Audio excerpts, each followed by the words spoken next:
Welcome to the 150th episode of Cowboy Sh. My name is Ted Stovin. He is Dustin Edwards, and we are coming to you live from the basement of 4620. My new office is in the basement. As you can see, the background has changed. Got my, what I got over there? The degree from New Mexico Junior College of Fine Learning. An old back number from the Calgary Stampede right behind Dustin's head over there. The two things that have really set you up for success: rodeo and fine education. Fine education from New Mexico. Very good stuff. You know what else? Nothing much else has set me up. I just done her. Yeah. So that's what I kind of wanted to talk about, that because it's the 150th show, and we've done a show every other Wednesday since December of 2017. So actually, the show has been one of the most consistent things in my life. That's true. which in your world, in your life, consistency can be difficult when you have the amount of shit going on that you do.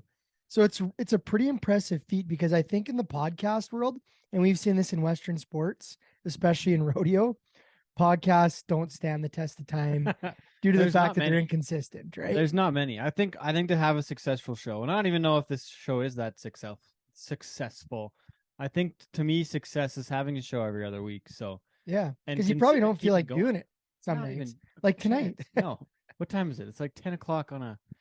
It's 10:01 p.m. Monday, August 21st, and I got to be at the airport in about 7 hours, and I still got to go to sleep, and I slept like shit last night. And you rolled out of here early this morning. Yeah, we left at 7 a.m., went and set up in Lethbridge. Yeah. And then, so you're going down there. Yep. Sean's going down there, our editor, and then we got to go to Dallas, and then Matt was with me today, and he's going to go work the WPCA Chuck Wagons, the finals, the finals in at Century Downs. So a busy weekend in the rodeo world, and hoping that the fires get under control, and that things kind of calm down over BC way, so we can go rodeo there next week. Yeah, it's going to be a busy run out there, because Dave Paulson goes to Langley. Yeah, I go to Merritt. You go to Armstrong. Yep. Planning to. We're hoping that everybody's safe out there. And yeah, I know there's already been some rough go for some folks. Yeah. Not much person could do on the control on the fire stuff. So we're sending our best to you over there if you've had had a rough go. Just unfortunate times for some things, right? Like yeah. It is what it is, unfortunately. But we're thinking everybody. And so going back 150 episodes, and you've probably been asked this numerous times, but now that you're through 150, what's been your favorite episode to do? Actually, this is the first time I've been asked this question since we've done 150 shows now. But thanks. Most fun show. Well, there's a couple different answers here. Like probably the coolest interviews. We beat Joe Rogan to Coulter Wall. Yeah, that was really cool. Thanks to Brad for making that one happen. Larry the Cable Guy. I think we're still one of the only guys to have Larry on a podcast. That was unreal cool. But he's been on Flint's show obviously for the live show in Vegas, right? So he was there, and I went and met him this last year. I loved it. It was so cool. Ron McLean, having him on the show. That was a great epi. That was so neat. Ended up being a 2-part thing. I wish we could have more time with a guy like Larry. Would have been really neat. But man, enjoy all the chats with Corb on here a few different times, and it's kind of funny. Some of the ones that are are a bit of sleepers sometimes have some of the have some of the biggest downloads. Like our best one so far download wise has been JB Mooney to date. And I thought the show we did with JB was really unique compared to what people had talked to him about before. We ended up talking to him, and he talked about buying horses and stuff with cash. Yeah. I figured out he was a cash guy. It was kind of something kind of random to talk to him about, but it was really neat. Having Flint on, he's been really cool. Another couple that stand out are the mindsets of those elite champions. Talking to Kendall Pearson. She's like 20. Well, she was like 18 years old. Yeah. And won the national high school finals, but has a different mindset. Yeah. Somebody else recently, I forget. Oh, Bo Cooper. Yeah. Another one. Just the mindsets of those people. So we've been watching Ted Lasso the last little while, and there's a whole clip about him, and he's playing darts with the billionaire ex-husband of the team owner, and he's playing darts, and he has this whole speech about being curious, and I think that I'm just like, I'm not trying to say I'm like the guy like Ted in the show, but my name is Ted, So it does fit. and I'm also curious, but I just think You're a very curious Ted. yeah, He is. yeah. So I don't know. I enjoy talking to the folks every couple of weeks, and But I think being curious is the key to a good podcast because I see like oftentimes you can write out questions that anyone could ask people. true. And then it's what you do with the answer or where you go with their answer. That's important.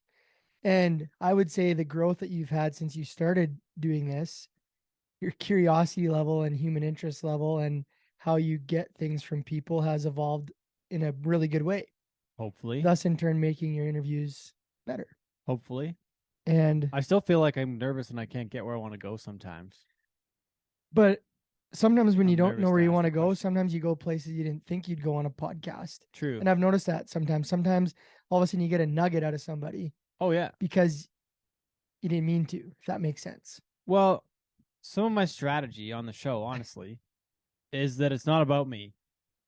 When I watch people on TV, like I watched Jimmy Fallon for quite a while, and I watched like some of those different interviewers, like a guy like Ron McLean or Scott Oakes really stands out on that side of things, and then um, who else would I say? I don't know who to talk about on the rodeo side, and I'm not trying to be rude on some of it, but one of the people that I think does it really well is Flint, and I don't think he gets a lot of credit for it. But for Flint, it's not about Flint; it's about the person. And for me, and what I've seen with a guy like Ron McLean and whoever else, like Ron is extremely curious, and it's not about him. He's made a living out of being the most curious guy in the room, and he knows the stuff.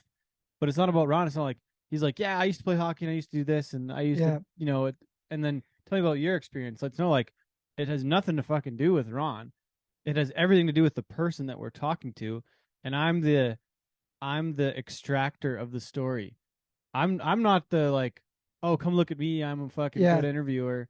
But I you know don't what, give though? a shit. I just want to know about them, and I might make a impact based on being the guy that interviews all these people and gets the story out of them. But I don't see myself as this fancy fucking personality of some sort. Like I'm just trying to get the story, and I'm just showing up every time and asking the questions. And that's how you got to be. And you said that you didn't know a lot of examples in rodeo.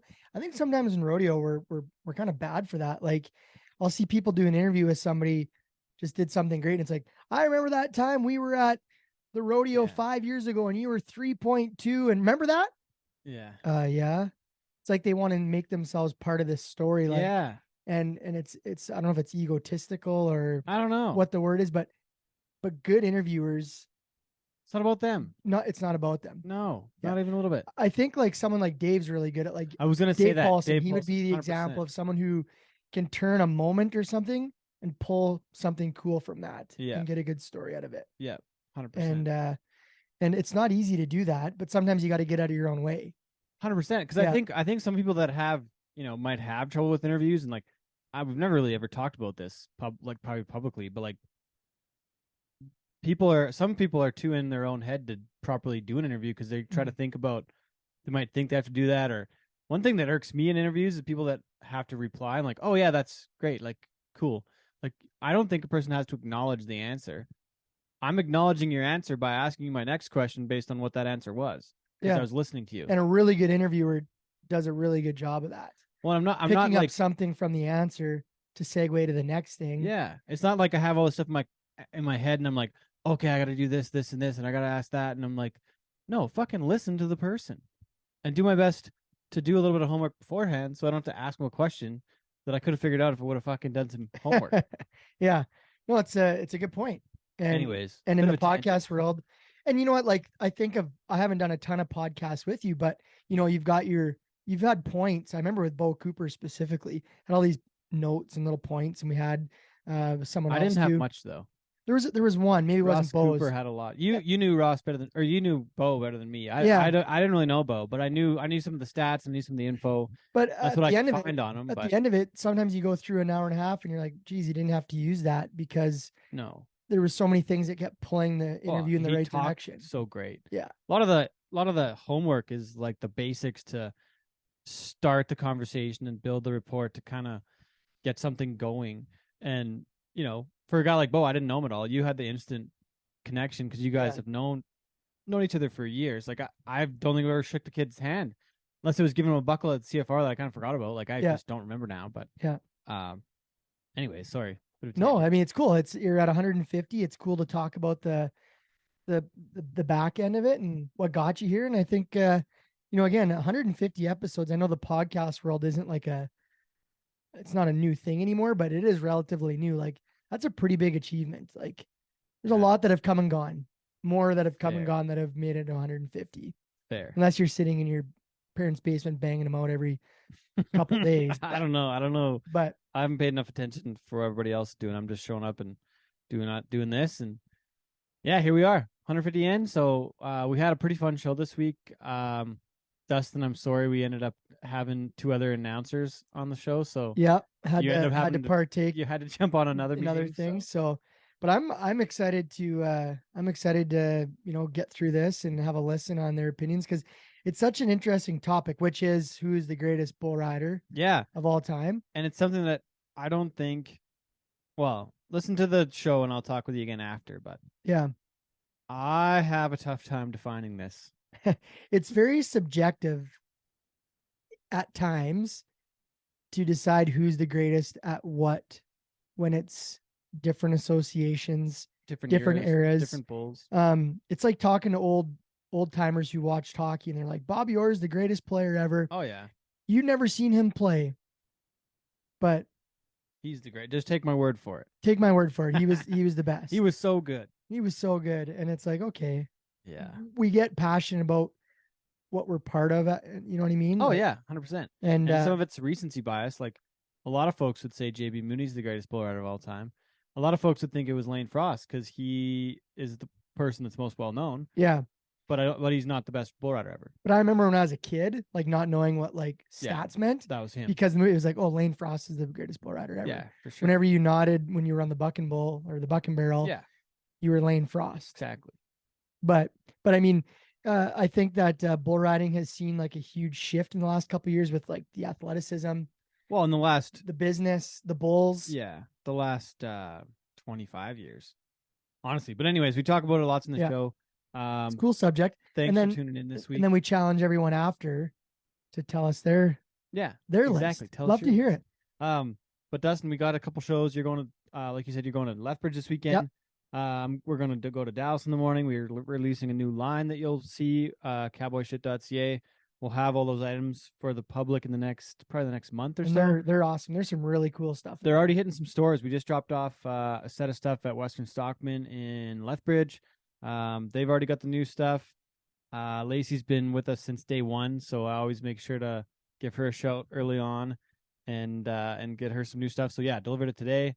But going to Dallas in the morning to do that and have a fun time in Lethbridge. Yeah, it's gonna be good, man. Easy on my speakers down there. We will be. We got Dave and Sean Morton and Keno. We got the crew down there. It's gonna be a good one. Enjoy. All right. Well, we are back with the 150th episode. Thanks for everybody for listening, joining in. Appreciate it a lot. Thanks for sticking around.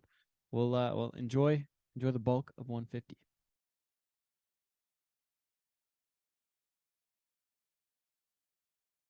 Welcome to the main feature of the 150th episode of Cowboy Shit. Once again, we are joined here by, I didn't know how to make this intro because he's been on the show numerous times, but many time guest, and I'm just going to say first ballot Hall of Famer for any Hall of Fame in the Western sports world, Mr. Flint Rasmussen, and new to the show for the first time, but I'm excited about it and glad to have him here. 17 times he's worked the PBR World Finals and also now the new team series with the professional bull riders as well.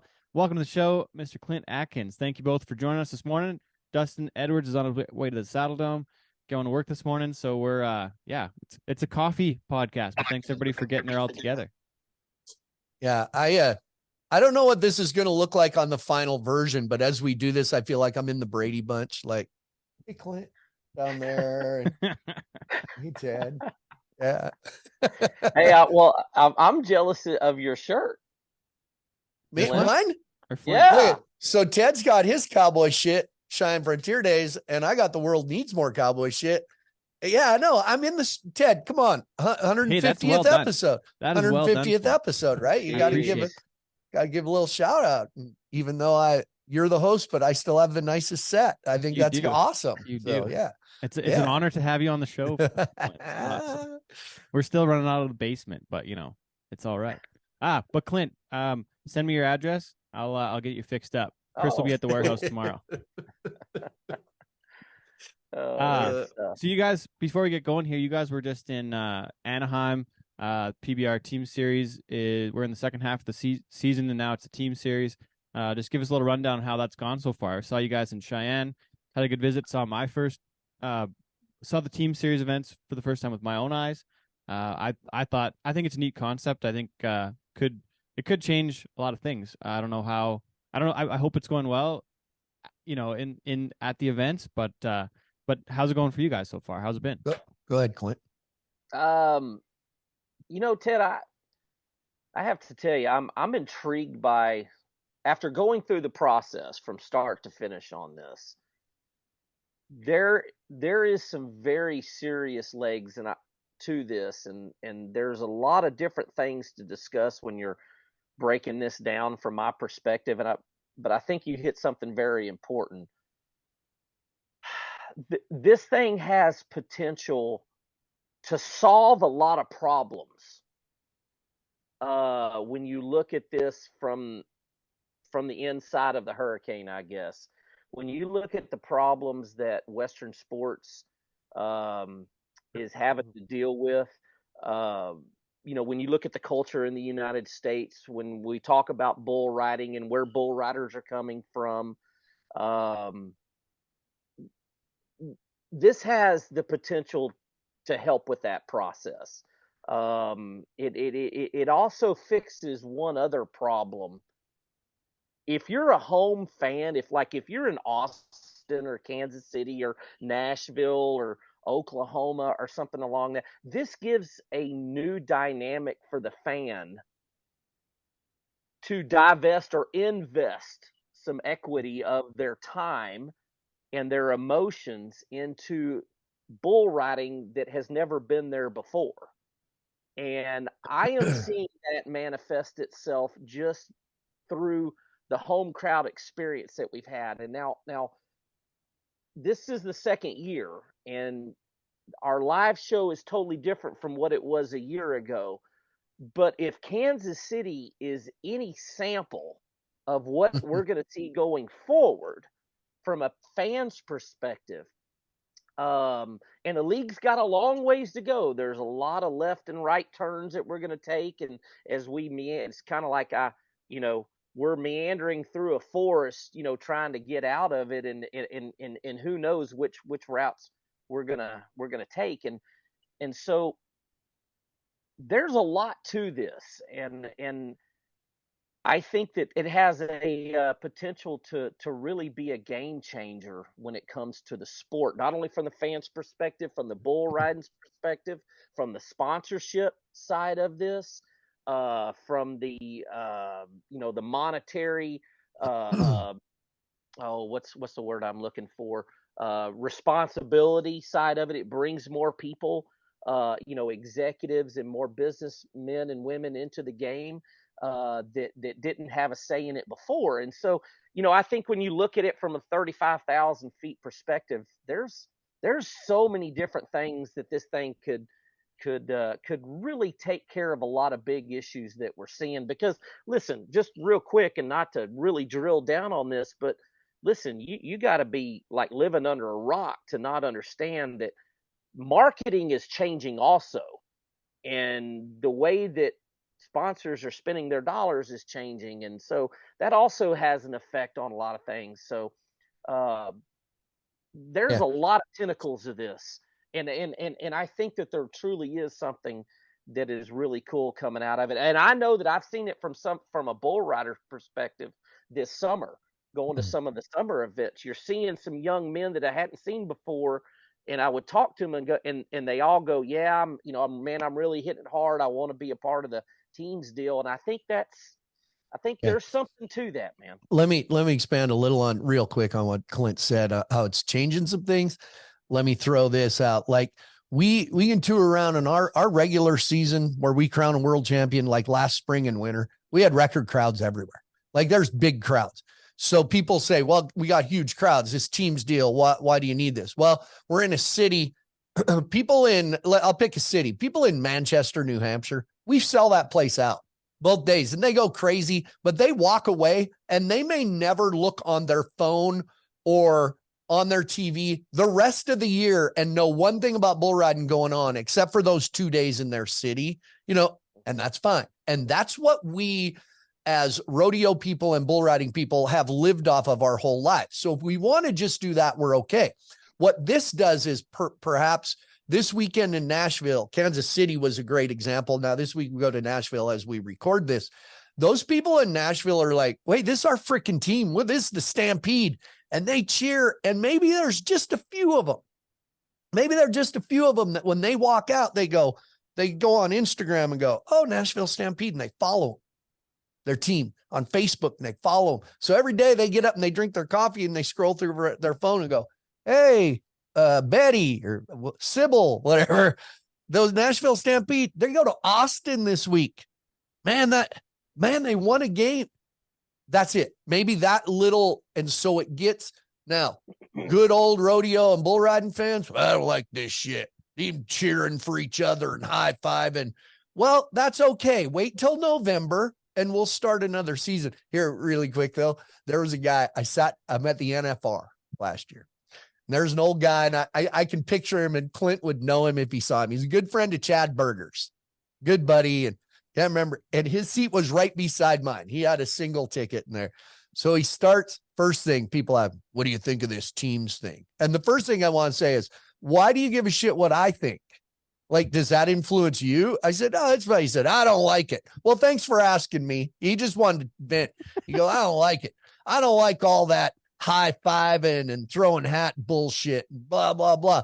No kidding. That day, that night at the NFR, we were right beyond the chutes. All you had to look down when every Wright brother rode, all the other Wright brothers were gathered around him cheering, just like the teams do. It's the same thing. So anyway, I just expand off what Clint said. It's a different level, and the PBR is about to put a whole bunch of money into player development stuff as well, so they can expand teams, so that we're developing these young guys to teach them how to ride, teach them how to do it right, and make them better. So that's a big, people miss that about the PBR. PBR might do things that people don't like, but there's a lot of development of young guys going on there, right, Clint? It's and listen, let me go just a little bit further.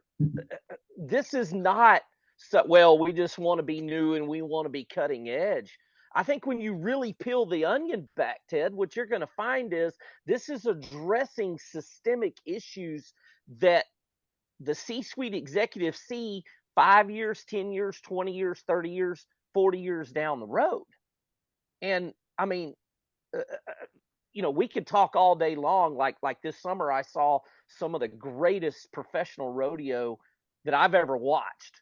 Like, I watched Deadwood, South Dakota on Thursday night, one of the greatest circuit pro rodeos that I have ever seen, just like in one night. And we can talk about where, the Western sport athletes, cowboys and cowgirls, are coming from in pro rodeo. And then we talk about bull riding and look at the numbers and the culture in the United States. And, just like I mentioned, the marketing dollars are changing.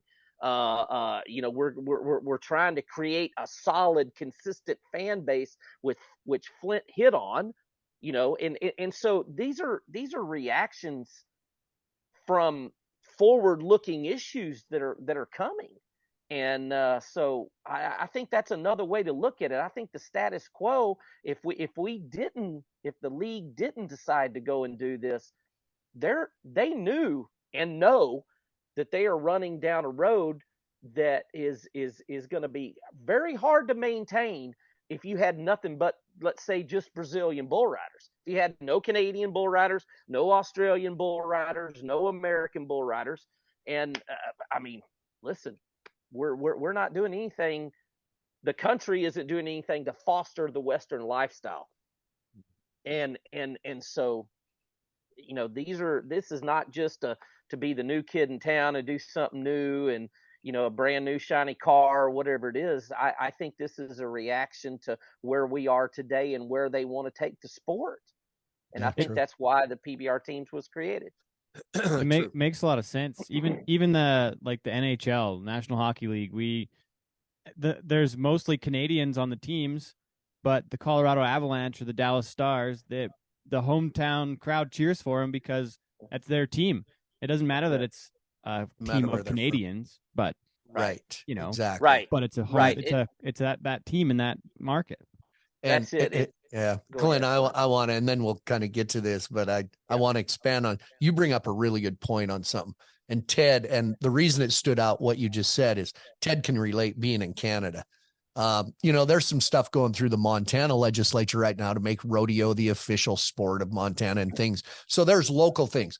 But do you think our federal government and the people on the East Coast, or Ted, especially your federal government, whatever you call it, gives a rat's ass about the Western lifestyle that much? They not only they think the Western lifestyle has zero effect on it, I mean, that includes ranching, farming. They don't get it. And if it disappeared, it wouldn't matter to them until it disappeared. And then they'd go, oh shit, what the hell have we done? So it's like the old thing, raising your kids. If we don't raise our kids and teach them about ranching and the Western lifestyle, that's one generation from our family we lose. So we got to do that. The country's the same way. They don't.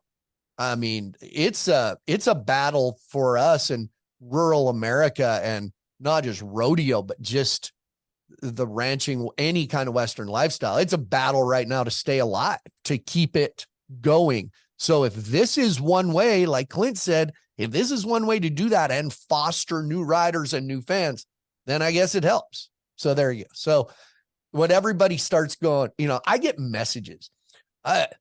Listen, Pete, I get a message from a guy the other day, and it's long.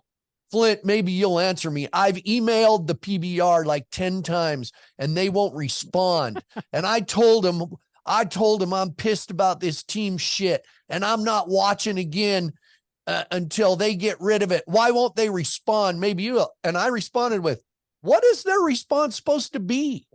Like, you just custom.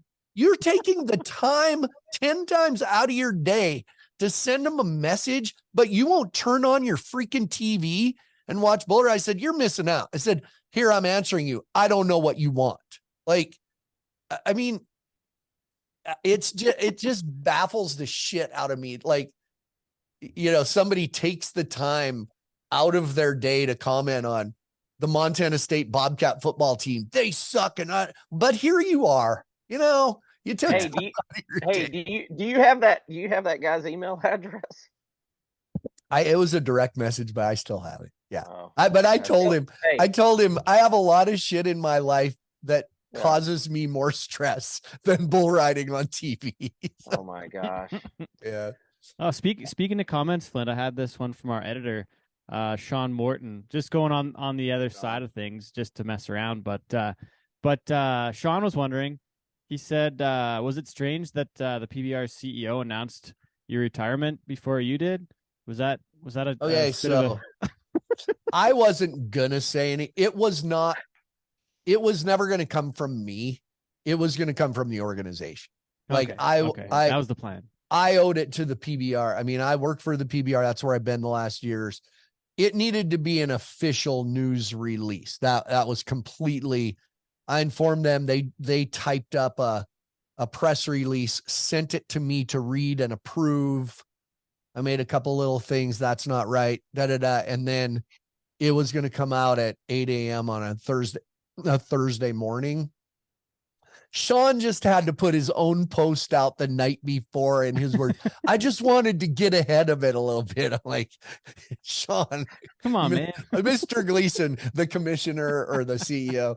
Like, so he came out before the press release and I shook my head at him, but what can I say? He signs our checks. He's the boss. Yeah. But that was never, I had several people say that should come from you. Usually like in pro sports and stuff, it comes from the organization, like the team or the NFL has announced.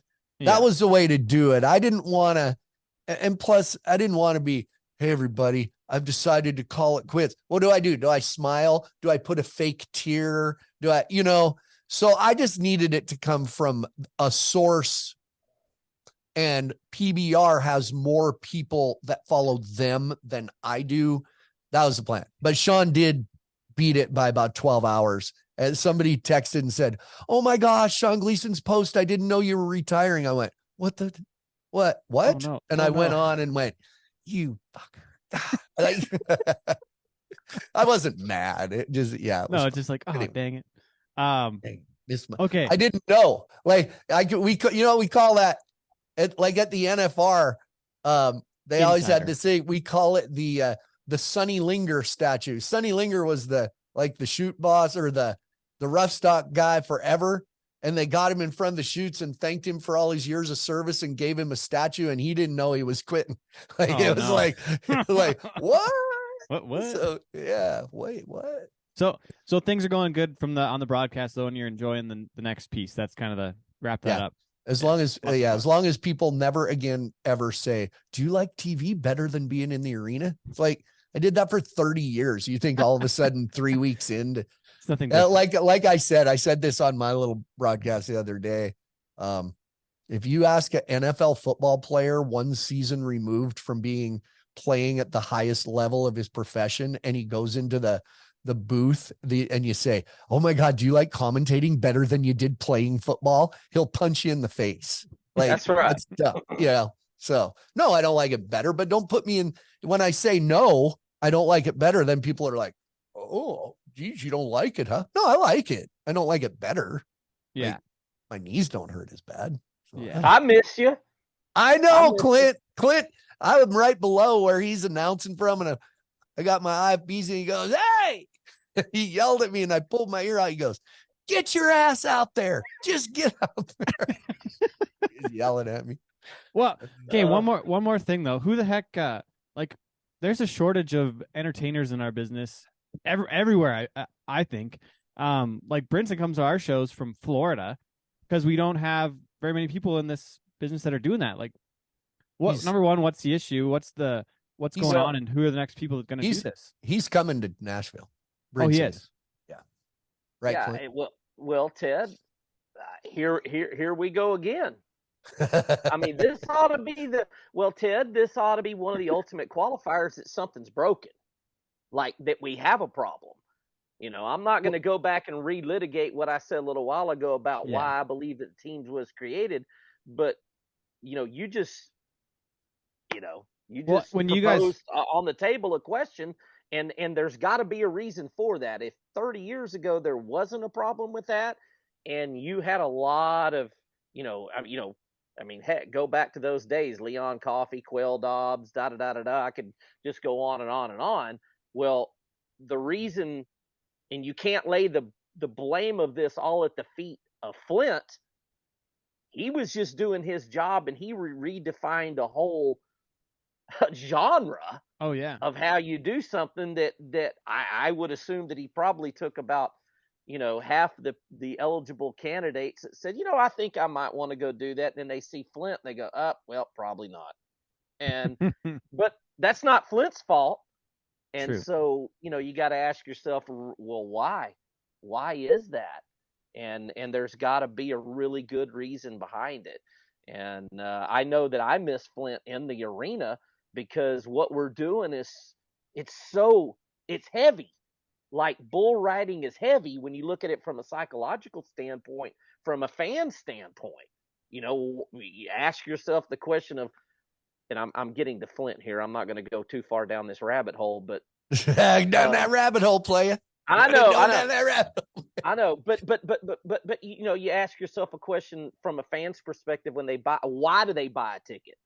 To come watch what and really emotionally why they do it. And it's a heavy sport to watch, and it's fun to watch, and it's exciting, but it's also heavy in reality. And so you need a little bit of that relief to pull you out. And Flint was just so good at his job that he had the ability, just like watching a tennis tournament, go back and forth. And we needed a little bit of that levity just to smooth out the seriousness of what we're watching. And I do feel that right now, Flint. I feel that in the arena, and I don't know how to deal with that because I'm not funny. Let's just get that, out of.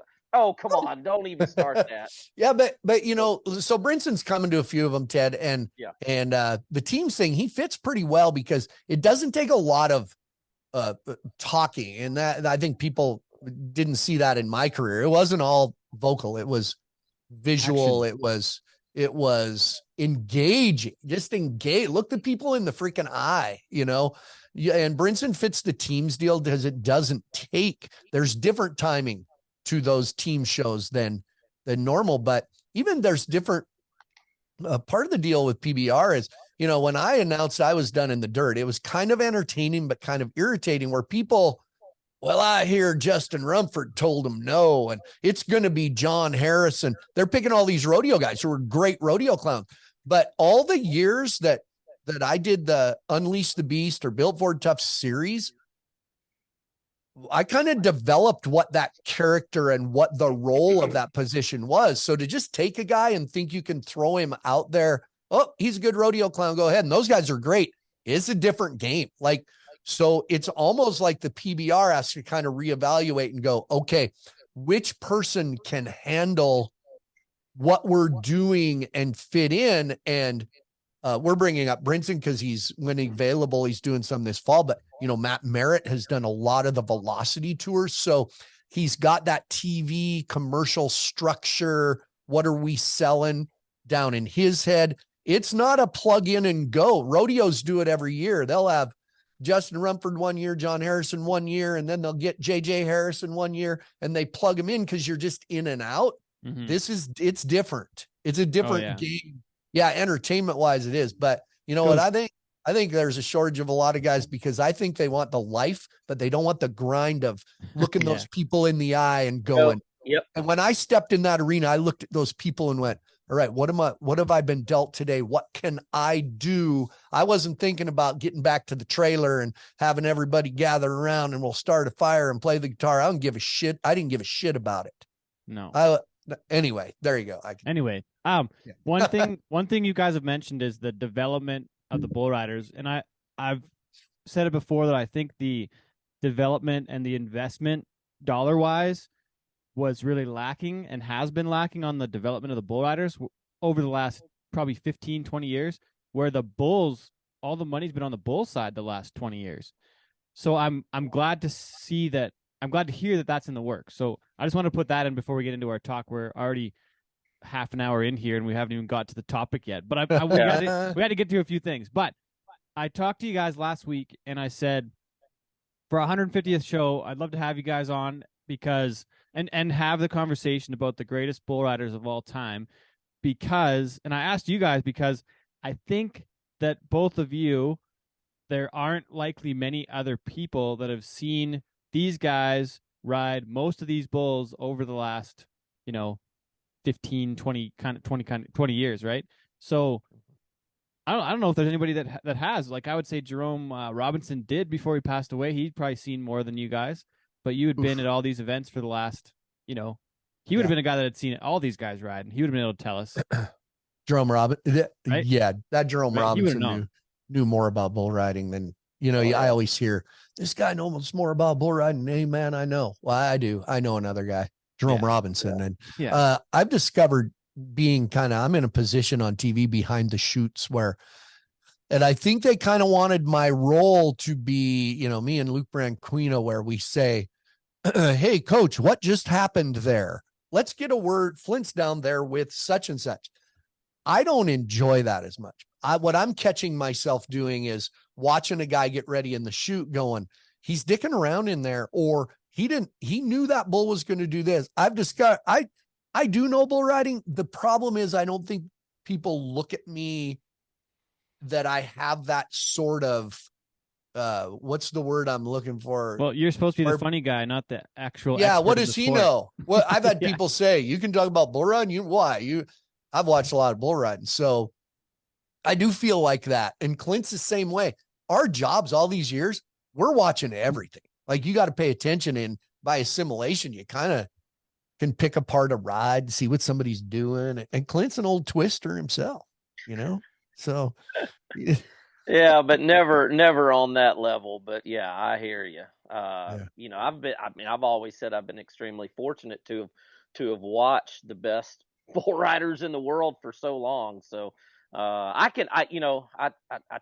had this conversation with Cord McCoy last week. It's like, I know when there's a problem. Like, I technically can see that there's a problem with somebody because I've watched them week in and week out on the best bulls in the world. My biggest issue is those very, very small, minute problems I don't know how to fix. Like, there's a couple of things that I go, ooh, I wonder how you fix that. I'm that way. So, that's just my life. Like, that's life in general. Yeah. Like, man, I know there's a problem, but I don't know how to fix it. Yeah, I don't know how to fix it. Damn it. Yeah. So the question today, though, that we're posing is the greatest bull rider of all time, and it's not an easy one to answer.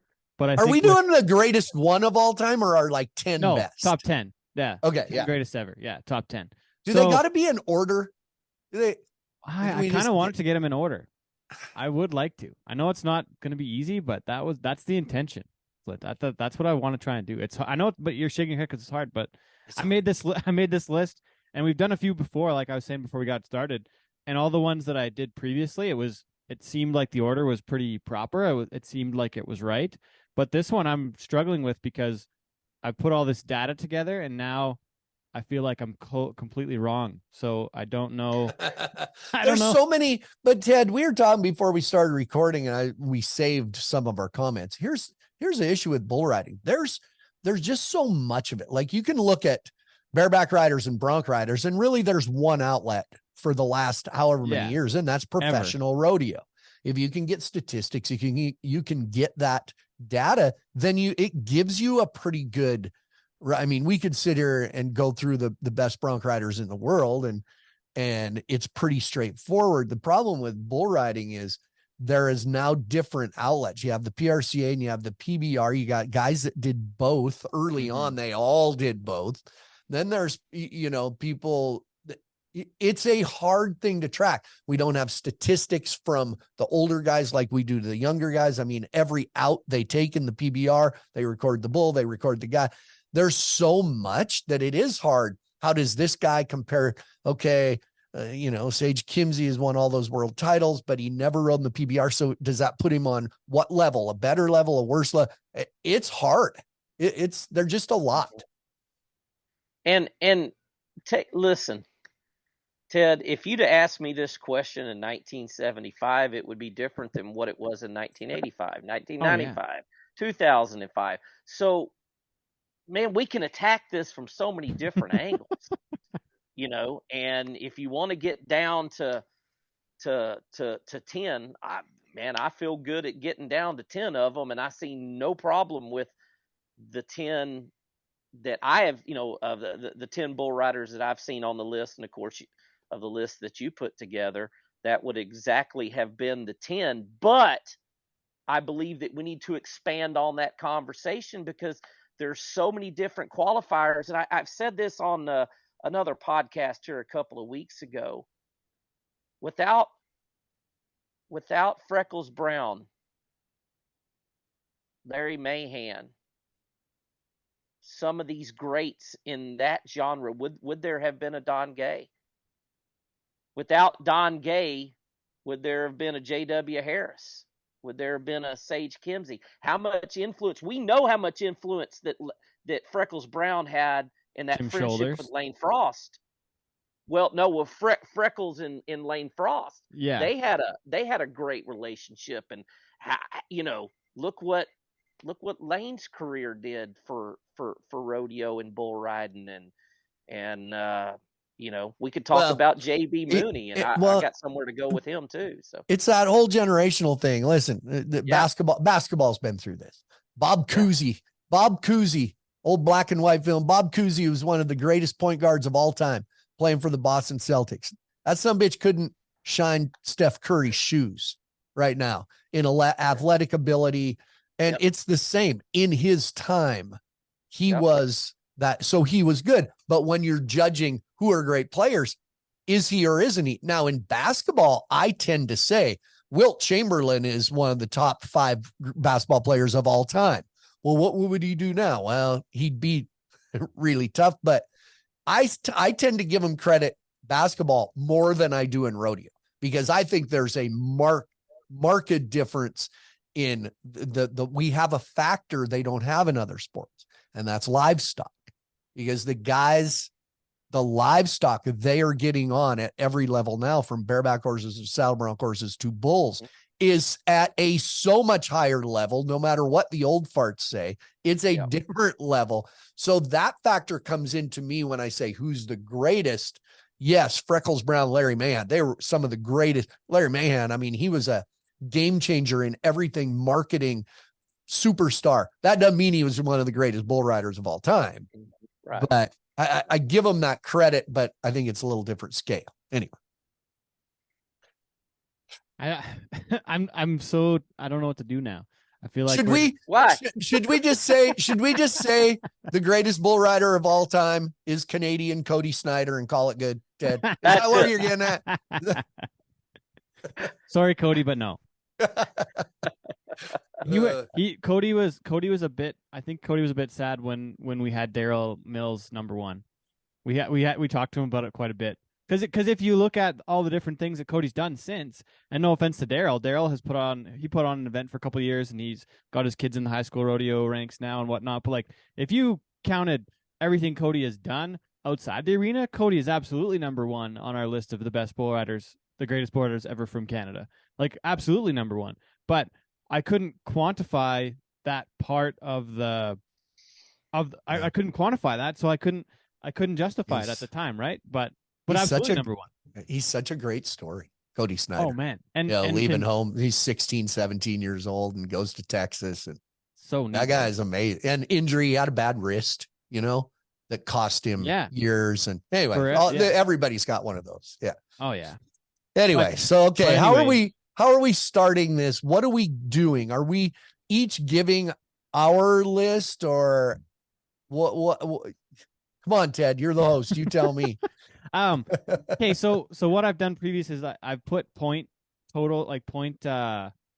made up a point system that has sorted them out previously. But now that we have 2 different organizations, and we have, I have like probably 10,000 points in this 10-man list. So what I had done is previously I'd given 100 points for a PRCA World Championship. On this list that I have drafted right now, I gave the PBR more points because I thought that made the list look more reasonable for what I thought it should be.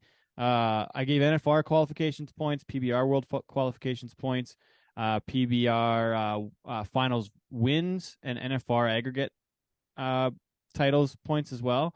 So this kind of like objectively sorted where things could be, and then I added a bunch of data on the career average score from Slate at Pro Bull Stats, career high score, and career riding percentage, as well as total records. So it kind of gave me a bunch of data points to use. And my intention originally was to use this point system that I made up to rank these guys. But like I said earlier, once I did this and once I had this on paper, it doesn't look right to me on who the greatest ever is. If we're talking about the greatest ever being who has the most titles, then but Donnie Gay's number 1, Silvano's number 2. But as well as we do, and I put a big note on mine, and I told you this, Ted. So much of it is eye test, and it's the same in baseball, football, basketball. Yeah, well, that guy had it, and that's why in basketball, LeBron James has played 20 years and is still one of the top 5 players in the league. But I still think Michael Jordan's the greatest basketball player of all time. Why? Because I watched him. So it's the same. You can't, stats don't tell the story. Then you take in longevity. That's part of being great. And so you know that it's this thing, and everybody it's like a crime. It's like a car accident. The five of us could watch it and describe it, and it's always different, you know? True. So and that's our lives, just one big car wreck, you know? And well, and listen, you can look at the list, Ted, that you put together. How can you argue with the 10 names that are on there? Right. Like, instead of arguing over one, how about you argue who was left out of the top 10? Mm-hmm. Like, because I can make a case for every one of these men that are on this list. Every one. And who's left off of the list that you sent me? Well, far, who is in there? And Flint, you can think about this while Ted and I are talking about it. Who is not on that list that you would have in there as a top 10 right now? You know, unless you're just wanting to drill down and for me to tell you what exactly I think the greatest bull rider of all time is. You know what I did? I sat like this and just started writing the names that I think. And when I hit the end of what I was thinking, I counted them. Yeah. Well, and I had 11 plus 3 that could be, but nobody would put on them. Oh, really? Of people I saw that were great. Anyway, are we going to see your 10 or? Yeah. Why don't I share my screen and show you the kind of the list that I made so far? Just this draft that I made so far. This is not the list. Don't get mad at me for showing you this list and telling me that I'm wrong. But this is what I built so far. This is my draft last week in Dawson Creek, British Columbia, while I was at the rodeo. I had some time. I made some time to make this list and kind of make up this point system on, you know, statistically. Can you see it okay? Can you zoom in on the left side or no? Yeah, I can do that. So it's just the list to avoid. I mean, I like your numbers, but I think what we're really getting at is what you did there. Right here, the top 10. And then you have a few more names. Jim Shoulders, Larry Matt. You had right. Pre-NFR era. And kind of that's in no particular order, right? Or did that come out in, total points? This is the order that I have it based on the point system that I completely made up. So you don't have to, I just made up a point system to try and make it objective. You know what it's called when you just make something up like that? What? That's called bullshit? Cowboy shit. That's cowboy shit. I thought it was bullshit, but that's good. Well, that too. Yeah. But just strictly based on points. So I assumed that Donnie had won the NFR twice. He made the NFR 13 times. I could confirm that. And he won the PRCA world title 8 times. So I had him at like 1,100 points. And just based on the stats, I couldn't find any way that anybody else can be close or even, there's definitively he would have to be first based on the stats. There's longevity there from 13 times to the finals. There's 8 world titles. He found a way to win no matter what, right? And then, but one thing that Dustin mentioned, and Dustin took off. He had to go to a meeting here, but he said, and I don't know. I don't know because I wasn't around and I didn't watch at the time. But who did Donnie compete against? And and no offense to Cody, but when Cody won the world, Donnie was out that year. He was hurt. So Cody rode against Don, but the year that Cody Snyder won the world it was the year that Donnie was out sidelined. So what's the competition like at this time, right? Unfortunately to say that, but who did Sage ride against? That he didn't ride against anybody on this list except for JW at the end of JW's time in the PRCA. So what's that competition like? That's a good point. Yeah, good point. And there may have been a lack of consistency of riders consistently qualifying for the NFR during Sage Kimsey's run. And then but the question that you first asked is who was Donnie's competition? And Donnie's competition was a lot of the PBR Ring of Honor recipients: Bobby Del Vecchio, Charlie Sampson, Wasey Cathy, Lonnie Wyatt, Denny Flynn, probably Jim Sharp and Ted Noose as well, right? early in their careers, or not quite. Yeah, Not well, quite. Early on, I guess. Jim was a little bit later on. Donnie's career was basically finishing up at that particular point in time. But man, there were some groundbreaking men, and of course, I mean, I'm a huge Charlie Sampson fan. I love Charlie Sampson, always have, and so man, he had some legit competition back in those days. Oh, I mean, you're talking about some groundbreaking guys that today look at the PBR, and that's the reason why I would see Charlie Sampson at the PBR World Finals, because he was just dreaming, going, man, I wish this had been around when I was riding bulls, and so he had some legit competition.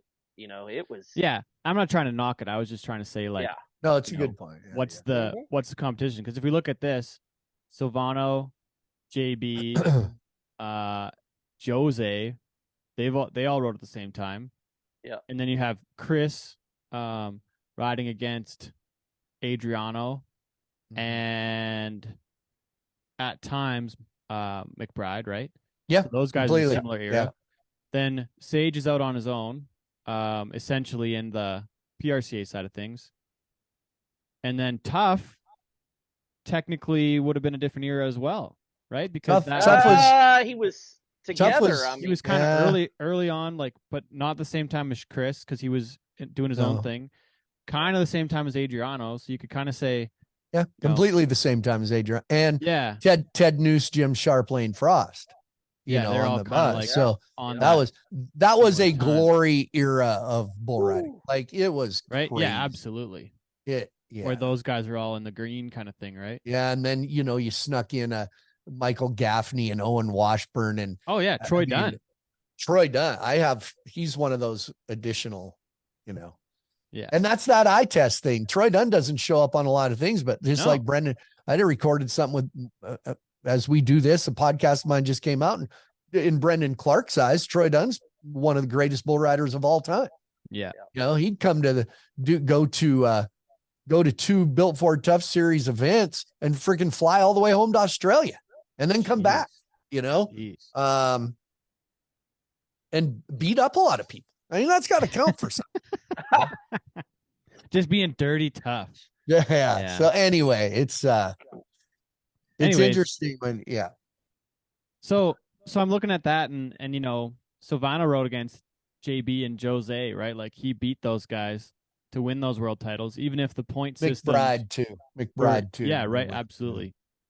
Even if the point systems were changed a couple times over that kind of timeline, or but he still, just like Donnie, they changed the point system in the PRCA when Donnie was winning the world, and he still found a way to win at the time, right? Silvano still won. He still was the winner at the end of the year, right? But if you counted all the second place finishes for JB, how many more points would he have if you were to award points for being reserve world champ, or points for top 5? Like, well, right? What if, speaking of people you could do that with, Ted Noose was a world champion in 1985 or whatever. He got second like the next 3 years. Yeah, had it as what do I have? 4-time reserve world champ. There you go. Right? Yep. There you go. Yeah. Yep. But Laramie Marchi was second. Yeah, it still probably wouldn't quite put Ted, even if you gave it like 50 points, that would get him to 650, which would kind of get him to the Jose level. If we're going that way. But my eye test, my opinion, that's what we're comparing is, I think Ted Noose gets left off a lot of lists, but to be a reserve champ 4 times and win the world against all Jim, Tough, Lane, Wasted, Ted Noose, you could argue he was one of the great. I have him on mine. Yeah. In your top 10, you have him in your top 10. He's in my top 11. Top 11. Just like my top 11. He's my number 11. Yeah. I mean, you can, when you look at it, because I like what you did, but that's the reason you did it, is to get us talking about it. Because I don't believe you can do it with just a spreadsheet with points. But it's funny when you do, those same 10 guys come up. Now it's up to us to go, but I think Ted Noose should be in there when you really look at his longevity And, everybody has their, I asked JB Mooney one time, who's the greatest bull rider you ever saw? He Jim said, Sharp. in person? I said, yeah. You know who he said? I Brian Cantor. Oh, yeah, and that's his buddy. He said, that's the greatest bull rider I've ever seen. Now, that's in a moment. So there's great bull riders in a moment. Longevity does also determine greatness. Yeah. It has to. Ted Noose, a world champion, 4-time reserve champion, made the freaking NFR 14 times. Yeah. Holy crap, Yeah. So I'm just picking Ted Noose. Yeah. Well, but unfortunately, only won the world one time. So probably isn't on the list because everybody else on these lists have multiple world titles. So I don't know. Byron Walker won steer wrestling world title and he's in the Hall of Fame. So yeah, that's the requirement though, right? You gotta have one. I know. We could go on about the Hall of Fame. Oh stuff. yeah, I understand. And Rod Hay isn't in the Hall of Fame. There you go. How much bullshit is that? 20 times. He was number 2, times. I think, on our list of Canadians. He was 2 or 3 on the top bronc riders ever from Canada. I'd like to know who.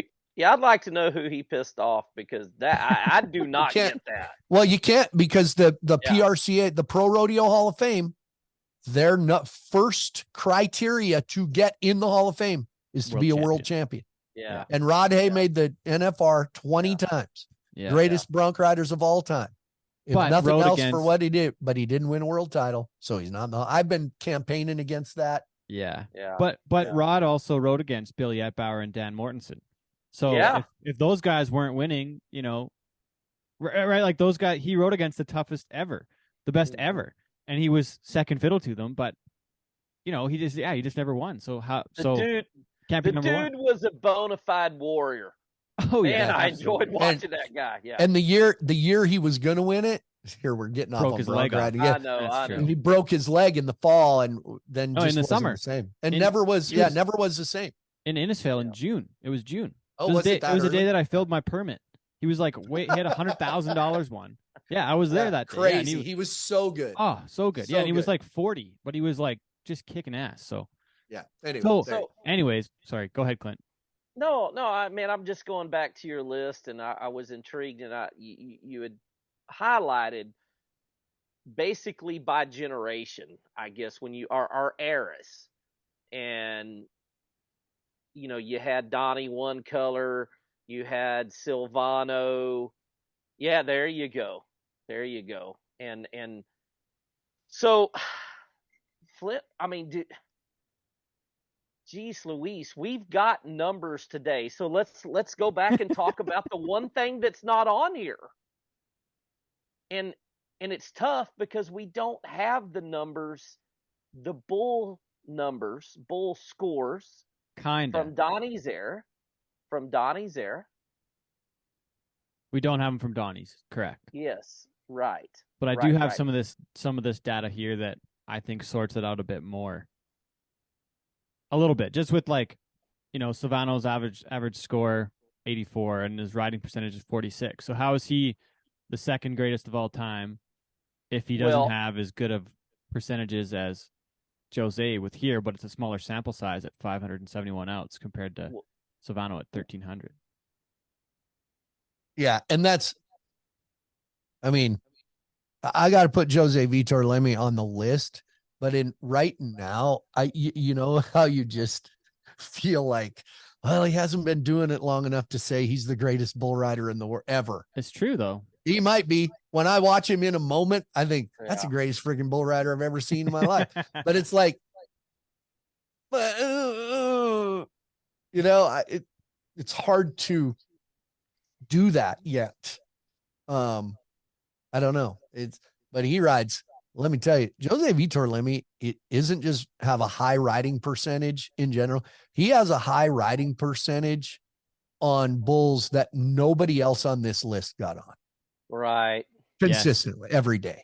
True. Yeah. A higher level of bull, right? And that's why his average score is higher and he's riding 62%. But it's just like Justin. So the PBR made a list and they interviewed all the top guys. They interviewed Adriano and they interviewed, like, you guys were probably on there. I didn't watch all of it, but I saw. No, they didn't ask me. I saw that special and I went, what the hell? No.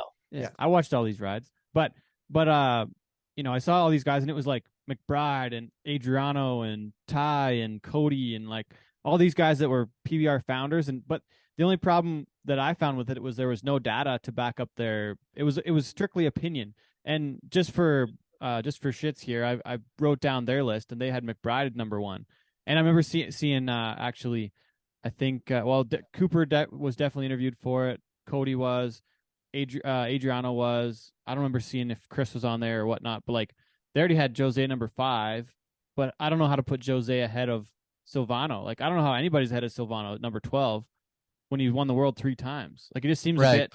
And what's interesting? Sorry, go ahead. The interesting thing is they have Jim Sharp at number 3. Jim Sharp was really at the end of his career as the PBR grew. Jim Sharp did not win a PBR world title. Correct, but they have number 3. But which is probably legit. Like he should be number 3, or what are you saying? Yeah, I mean, listen, I know quite a bit about bull riding, but my opinion is formed a lot about the experts I talk to. And do you know how many really, really great bull riders, for the most part, when you say who's the greatest bull rider of all time, the majority of them say Jim Sharp. Yeah. And to me, that means a lot. I'm getting that from people who know way more than I do. Yeah. And that's just always in my mind. People ask me who's the greatest of all time. And I always say, I'll tell you who in my career, the greatest. I was influenced by the kind of person he was, the friendship I had, what I think he would do for anybody, the teacher he is, the well-spoken. In my career, the greatest bull rider, because I'm influenced by all of that, is Justin McBride. In my career, now, does that mean when I have to put a list together and say who's on the top and on the greatest bull rider of all time? I don't know. If that, so see, I'm kind of jumping the gun, but man, gosh almighty, I look at this list and Ted, I mean, like I've intently looked, since you sent it to me, and I look at these men, and how I look at this is every one of them told a story. And it's like, if you had to write a book, every one of these men could deserve a chapter in it because of what they contributed to the sport itself. Because in Donnie's era, bull riding wasn't a standalone sport yet. But his contributions to the story and the narrative that led up to the founding fathers of the PBR creating the professional bull riders is undeniable. The effect that he had on those founding fathers that came after Donnie's generation, his era. When you look at the guys that were the first original investors that came up with the idea, and although they were riding bulls, but they were in high school and college, and watching Donnie get 8 gold buckles, and then suddenly everything shifted. We go to Las Vegas, and there's a whole new era of bull riders. There's Jim Sharp, there's Lane Frost, Cody Lambert, and just all these great riders. And so every one of these men on here tell a story, and they've all contributed in some way. And that's why I love the fact that J.W. Harris is on here. And we could sit here and talk for hours about what he could have done in the PBR. And I think it's undeniable. Flint, you disagree with me here, but if he'd have come over 3 years earlier, he'd have won a world championship in the PBR. Yeah, PBR got J.W. Harris at the wrong time of his career. Yeah. But here's how when I visualize Donnie Gay, when I see Donnie Gay, I'm a little kid sitting at home watching the Heston telecast, round 10 of the NFR. There's all these bull riders that were cowboys. There's Jerome Robinson and Lacey Cathy and all them guys. Donnie Gay wasn't just a cowboy. He was a star. That's right. He dressed a little different. He had a little longer hair. His hat was shaped a little cooler. He'd wear the satin shirt. He was different. The next era with Tuff Hedeman, Lane Frost, Jim Sharp, those guys were all Donnie Gay. Does that make sense? They were no longer just these guys that were bull riders and cowboys that wore the drab shirts, and they were stars. When you had the NFR, there's Tough and Jim, and I mean, then that next era, they just kept coming, and Donnie Gay invented that. I mean, there was Bobby Del Vecchio. You know, dude, I remember him doing that, and that was the old timers were appalled that he would show the other riders up, you know. But Donnie Gay was that flash. He was a different talent. Donnie Gay, wherever we put him, he's top 3. Has to be. Yep. Yeah. I 2, maybe 2. I don't know. Yeah. But to me, in my mind. Now, listen, I'm different era, and I look at it from, as Clint said, 30,000 feet. To me, he invented modern bull riding a little bit. Oh yeah. You know, he flashed it up, man. Look at the difference in the way he rode compared to the way early in his career. As he got older, there were some different guys. Early in his career, you look at the way he rode compared to other guys at the NFR at his time. He's kicking their ass and flashing it up, and and I mean, I know where he thinks he should be. Oh yeah. And I'll tell you what, I think we're going to ride about 9 out of 15 tonight. Come on, Donnie, you're full of shit. That's it. So at the NFR, you know, Clint, what I'm talking about. Oh yeah. What do you think tonight, Donnie? Man, I'll tell you what, this is a good pen of bulls. And I think out of 15, the guys are going to ride tonight. We're going to ride 9 of them. We ain't riding 9 of them, Donnie. Come on, man. Okay, so that leads me to another question though. If you took these 10 guys to the PBR World Finals or the NFR for 10 rounds, you're going to put these guys between 5 and 10 rounds if it's the World Finals or the NFR. If Donnie Gay is strapping in against Jose, both in their primes, who's winning? If they're both riding in their prime at the same time, who's going to win? Like out of these 10 guys, or if you're doing Donnie against Jose, they're kind of the same. Donnie Gay and Jose are kind of the same, aren't they? They're identical, aren't they? They both ride left. Same size. Same size. Yeah, similar build. Speak English about the same. No, I'm joking.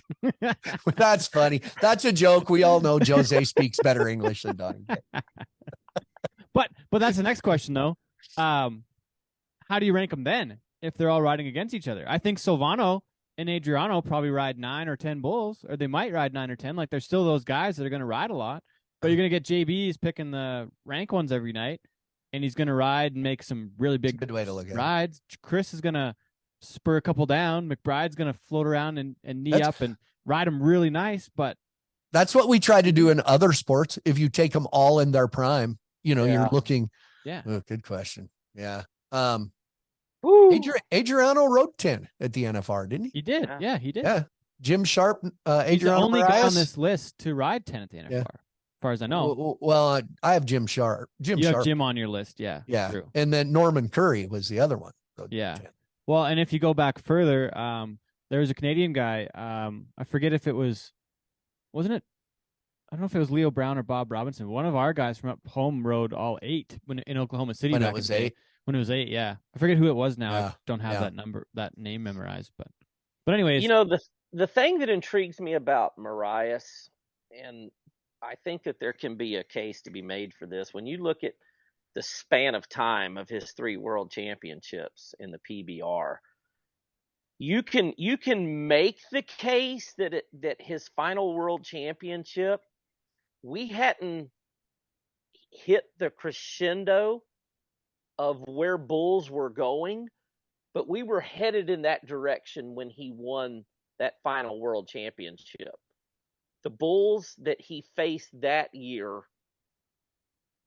versus the bulls that he faced the very first year that he won the world championship, there's a remarkable difference between those pin of bulls that were selected for for the year that he won his final world championship in the PBR versus the first. And that, of all 10 guys that are on that list,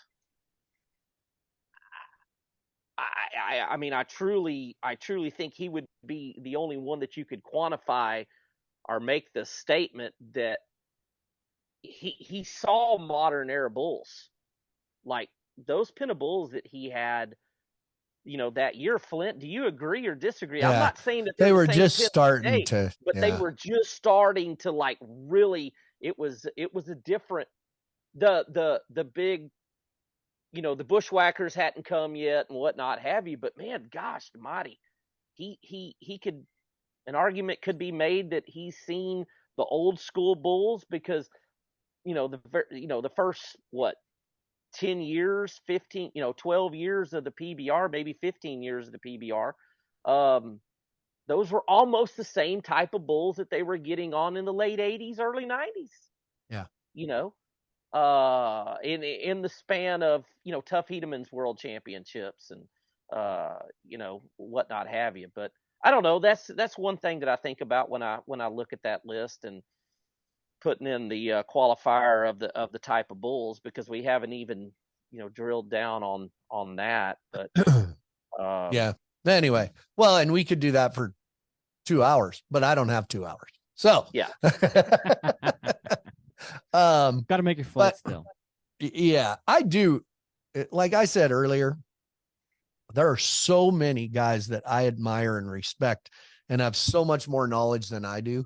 The one thing you don't have, like, you don't have complete statistics on what Jim Sharp's riding percentage in a season was. Like, there was a season he rode, I mean, maybe you have it. I just, like, is that his ride? Does it say what, like, where'd those statistics come from? Like, this is all what we have actual data on from Slade Long's Pro Bowl stats. So this is what's on there. And this is a lot of NFRs. And actually, let me show you. Hold on. So it might be, if I can go to Pro Bowl stats and go to Jim so Sharp. I would imagine. So what you're looking at is NFR and PBR, but not like regular season. I'll bet. Maybe I'm wrong. Let's look at it here. So this looks like mostly PBR stats, but let's go look at the records and see what we have. And Jim Sharp. This is all the way to 05. Yeah, but it's PBR stuff. Okay. That's all. Those are all PBRs. Yeah, so far. And Jim was kind of at the end of his career, right, Clint, in the PBR. Yes. That was the end of his career. But this goes all the way back to 97, 95. Right. 95. Right. Yeah. 94 was year one. So this is basically his entire PBR career. Right. I'll go. That's good. And I'm with you on that. That's his PBR career. Great.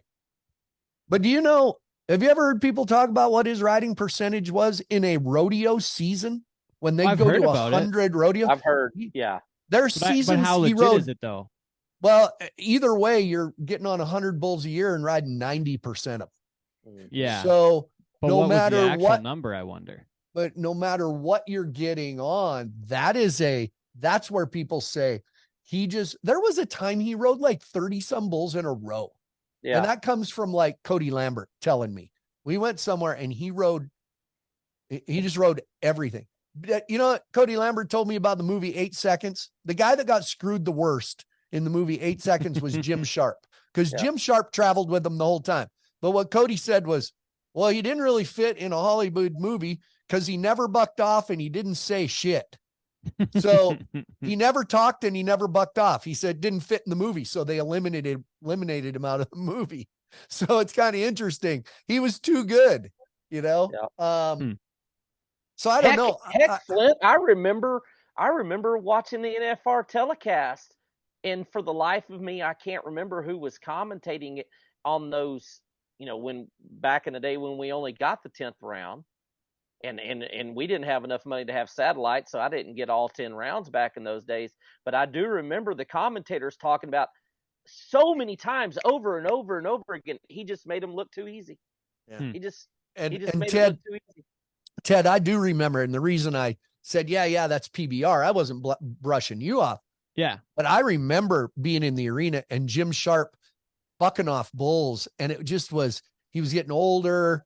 His body was giving out on him, and it was sad. And the guys were like, you don't understand how many bulls he rode. Like, the PBR was different, I don't know. There's so many people that say Jim Sharp's the greatest bull rider of all time that I guess I think Jim Sharp was the greatest bull rider of all time. Huh. I do. That's your. I don't know. I don't know who else I could put above him. I mean, someday will it be Jose Vitor Lemi? Yeah, it could be if he goes another 4 years and keeps riding like he does. Yeah, he'll be the greatest bull rider. Well, and then one thing I didn't put on here, which I probably could have, is Jose's PBR team's MVP. Going back to the teams side of things, I look back at the hockey side of things. I've had this conversation before where I think the league MVP could essentially be your former world champion, because I think we're technically devaluing both the world title season a little bit with the way that the format has changed. It's got to be it's like a 4 months or a 6 month season now. It used to be like a whole year long, right? But it's way more. But it's close to the same number of events. Like our season, our regular season is going to be like 26. Okay. Something. And it used to be, we went year. January to May and took a break. And then, so we do like 13 16 and 13 or something. We do. It never was a split. We do like 18 and 8 or something. It was always a 2/3, 1/3 kind of a thing.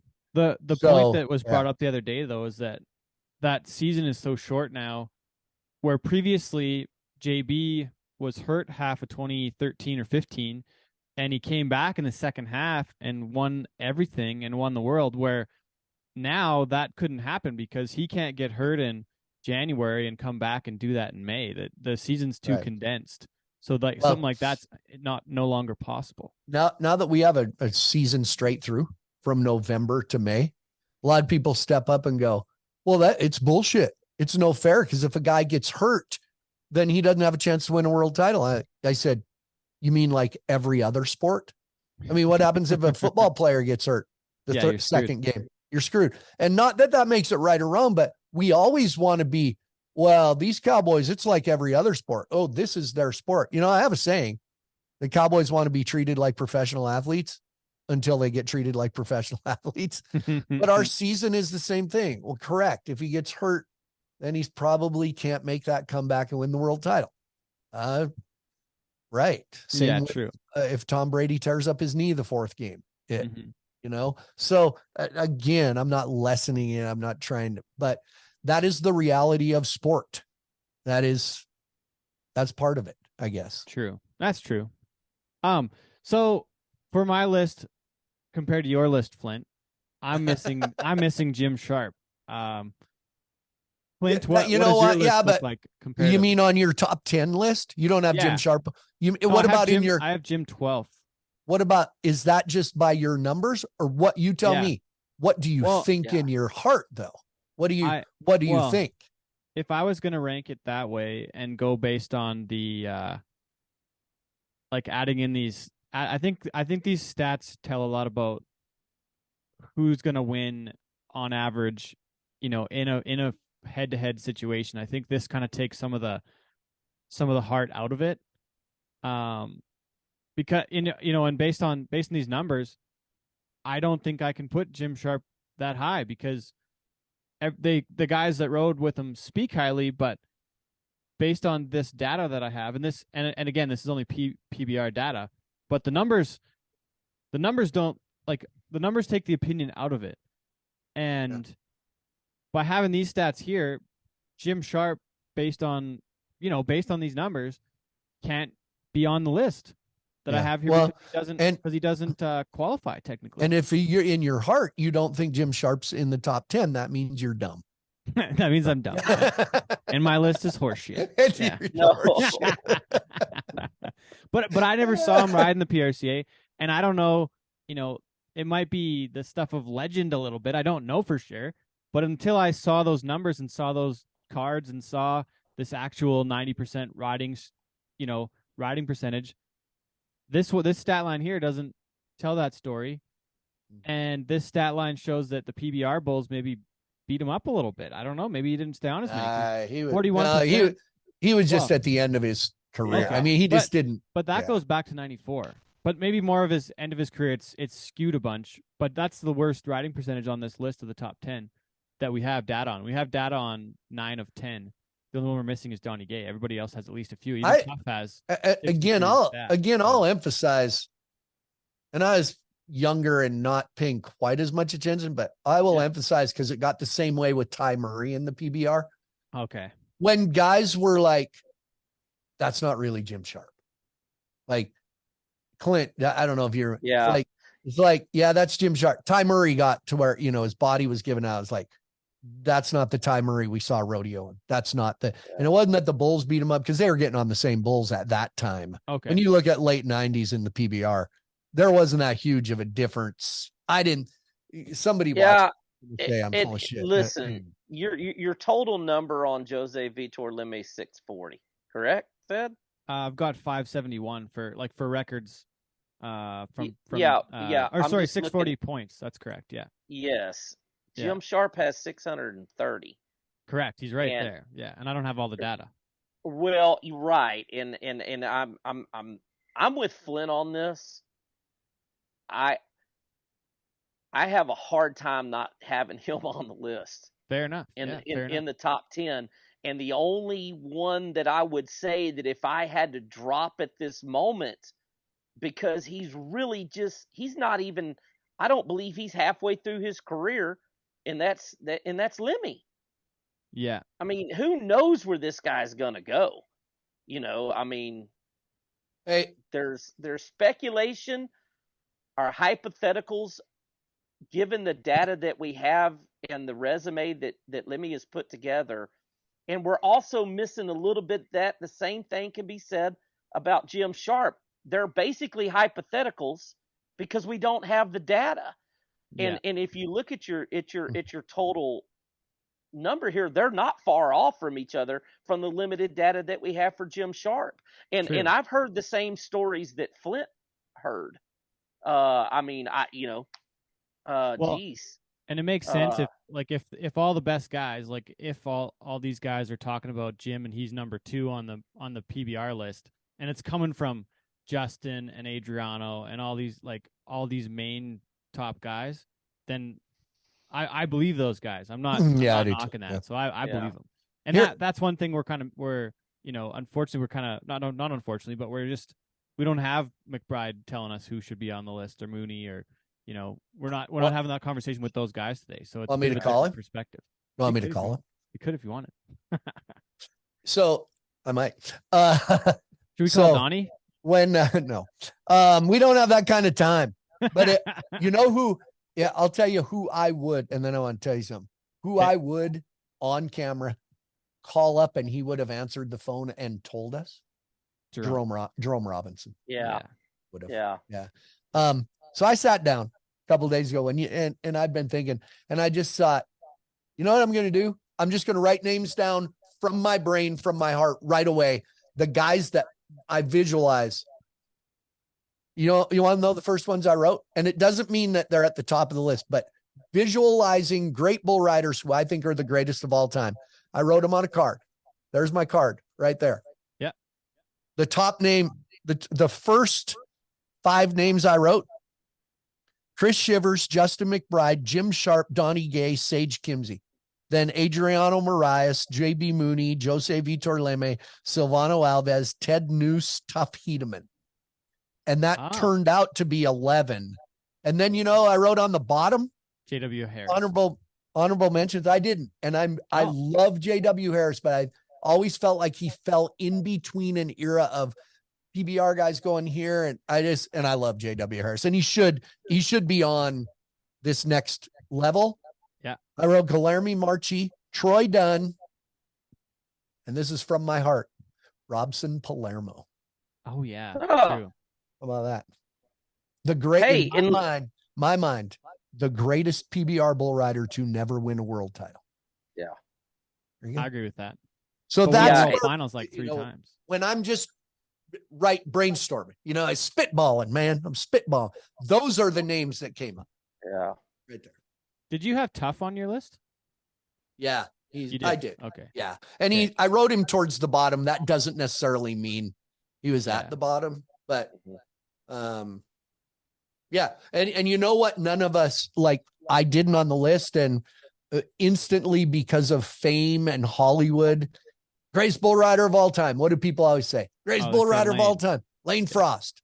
Well, yeah, Lane Frost was a world champion and such an influential figure. That doesn't mean he was one of the greatest bull riders of all time. Probably one of the most well-known. If you're going to give points for that. Yeah. Right. There you go. Clint, who was on your list when you made a list like this? Or did you have one? I never asked you that question. Yeah. No, I unfortunately don't have it here with me, but okay. I did. And again, I think you hit exactly where I was at when I was formulating this once you proposed the question. But Jim was in my top 12. And I mean, you had every name in here with Jim Sharp, and I had a hard time not putting Jim Shoulders in there, but I had him in there. But again, I look at things a little bit differently, just kind of like, what we talked about. I look at the contributions that these men did to the sport to propel it forward. And so just like he had Robson Palermo in there, just from, and he's right. I agree with Flint. I look at contributions. I look at things through a different lens than just the numbers. Because again, it goes back. These men were building a narrative to where we are today. And, excuse me, pardon me.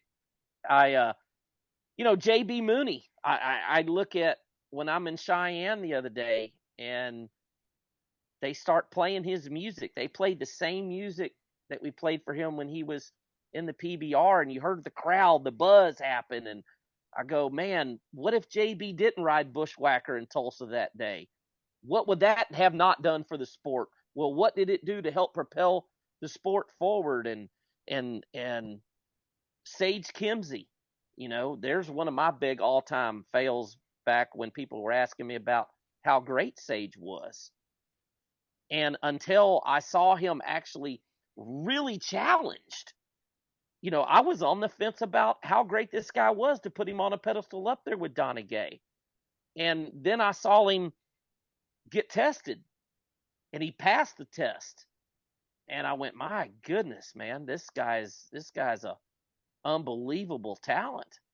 And so, I look at his contributions and Donnie Gay's contributions and Silvano and Adriano and just what they've all done for the sport. Larry Mahan, Freckles Brown, they all had a story, and they all were at a point, at a pinnacle in Western sports. At one point, they were at the top, and they contributed to pushing the product forward to what we have today, and they all deserve honorable mention for the hard work and the dedication and the suffering that they did. I think in doing this, Ted, I think you can do in an order. We could come up with a hypothetical top 3 or 4, maybe 5, and then the rest are just on the list. Well, that's how I feel. I think that I just redid a couple things here, and I just added it to make it a top 12. And I think this is, this is pretty close, honestly. And I think that it'd be tough to kind of argue with some of the numbers based on actually, you're right, just total data. Maybe this, cause my intention was to make a definitive list. I know it's not easy to do, and I know that not everyone will agree with it, but I think it's important to do it objectively and take some of the opinion out of it and just be like, this is based on titles, because that's the only thing we can technically put a real number to. This is kind of what the list is. Yeah. And it's probably a close order, honestly.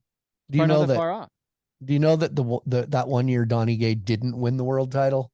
The format was the same as when Chris Ledoux won the bareback riding world title, 77, where they was just NFR. I think Butch Kirby won it, didn't it? And it was it was just the NFR. So, and Butch Kirby beat Donnie Gay, but if you'd have gone by, Donnie Gay would have had a 9th one if they'd have used the same. True, because that was one thing that Sage told me when I was doing the media stuff at the NFR for years. He said that his goal was 10 world titles because that's the real. He thought that Donnie should have had the 9th. Yeah. Here's something else. In 1997, Michael Gaffney won the world title. That's my gauge. That was the first PBR World Finals I ever did. Michael Gaffney won the world title, and everything the last 2 weeks of the season and every round of the PBR World Finals had to go perfectly for him to win the world title because Adriano Moraes broke his leg and was out. If Adriano Moraes doesn't break his leg 3 weeks before the World Finals in 97, Adriano Moraes is a four-time PBR. Four-time. That's right. But there's lots. And if my aunt had nuts, she'd be my uncle, right? But I mean, there's all those little things that you can take into consideration that, Adriano, he gets lost a little. He's stuck around a long time. Adriano doesn't always say things he's supposed to say, or however you want to put it. That guy, you talk about a game changer. You talk about a guy who opened the floodgates of great bull riders coming over. He was the first one. For a guy to come over and win, completely give up everything he knew in his culture, not speak a word of English, and come over here and win, that's crazy. Oof. And just for the data's sake, won his first PBR world title in 94, won again in 01, missed 97, like you said, but won again his final world title in 2006. Yeah. 12 years later. He telling a story about going somewhere, California, and this bull he's getting on is mean. And he's like, this is bullshit. These bulls are mean. They are so mean. Like, he's got some great stories about when he came over, Remember the story of at Tucson one year, and he had just come over and he wins the round or something in Tucson. They interview him on TV, and Charlie Sampson goes, it's okay, I'm going to be the interpreter for him. And so they say, okay, Charlie, wow, it's good. And they say, Charlie, ask Adriano how it feels to win here. And Charlie goes, Adriano, how's it feel? And he just yelled at him. It was like a complete joke. Like he did. No. Anyway, those are good stories. Yeah. So how much more could Adriano have won if, hypothetically, he didn't get hosed by the judges because he was Brazilian in the beginning or later on? That has never crossed my mind, actually. I don't. Never ever, actually. Okay. No, it hasn't. Clint, does that go around? I guess I've never even heard of them. I just wondered. Maybe that's more of a PRCA question. Maybe I don't know if it ever happened, but I know like different times there's been conversations about somebody doesn't get marked because maybe Silvano doesn't get marked sometimes, and they change the system to change it so because of how he was doing things. I don't know. I'm just asking. People used to talk about Silvano not getting screwed there. Hey, such and such rode that bull and he was 89 and a half points. Silvano gets on the bull and he's 86 and they mark the bull a point and a half less. That's bullshit. They're screwing Silvano.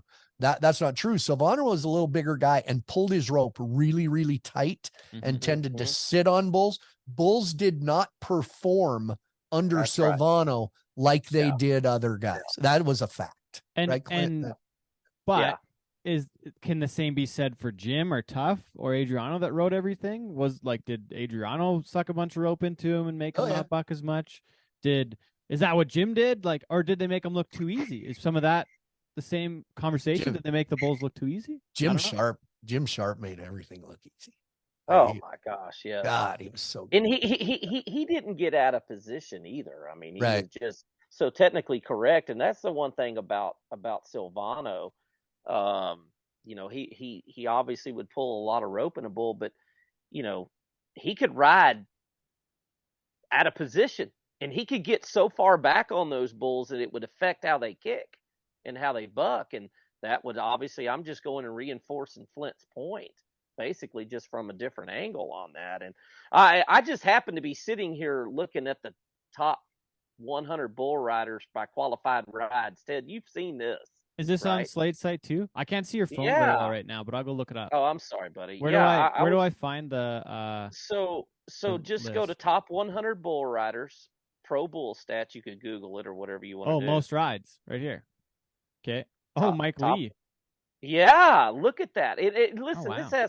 This might be just a hair bit off of obviously what we're talking about, but we've also brought up talking about qualified rides with Jim Sharp, and of course, obviously, we're still going to be lacking data when you look at the top 100 bull riders, far as for qualified rides. That's it. Obviously, that's the only qualifier here. And it's very interesting to see just in the modern era of the top 12 lists via qualified rides with full data that we have today. With Mike Lee, JB Mooney, Shane Proctor, Marchi, Kimsey, JW Harris, Cody Teal, Silvano Alves, Cody Nance, and LJ Jenkins.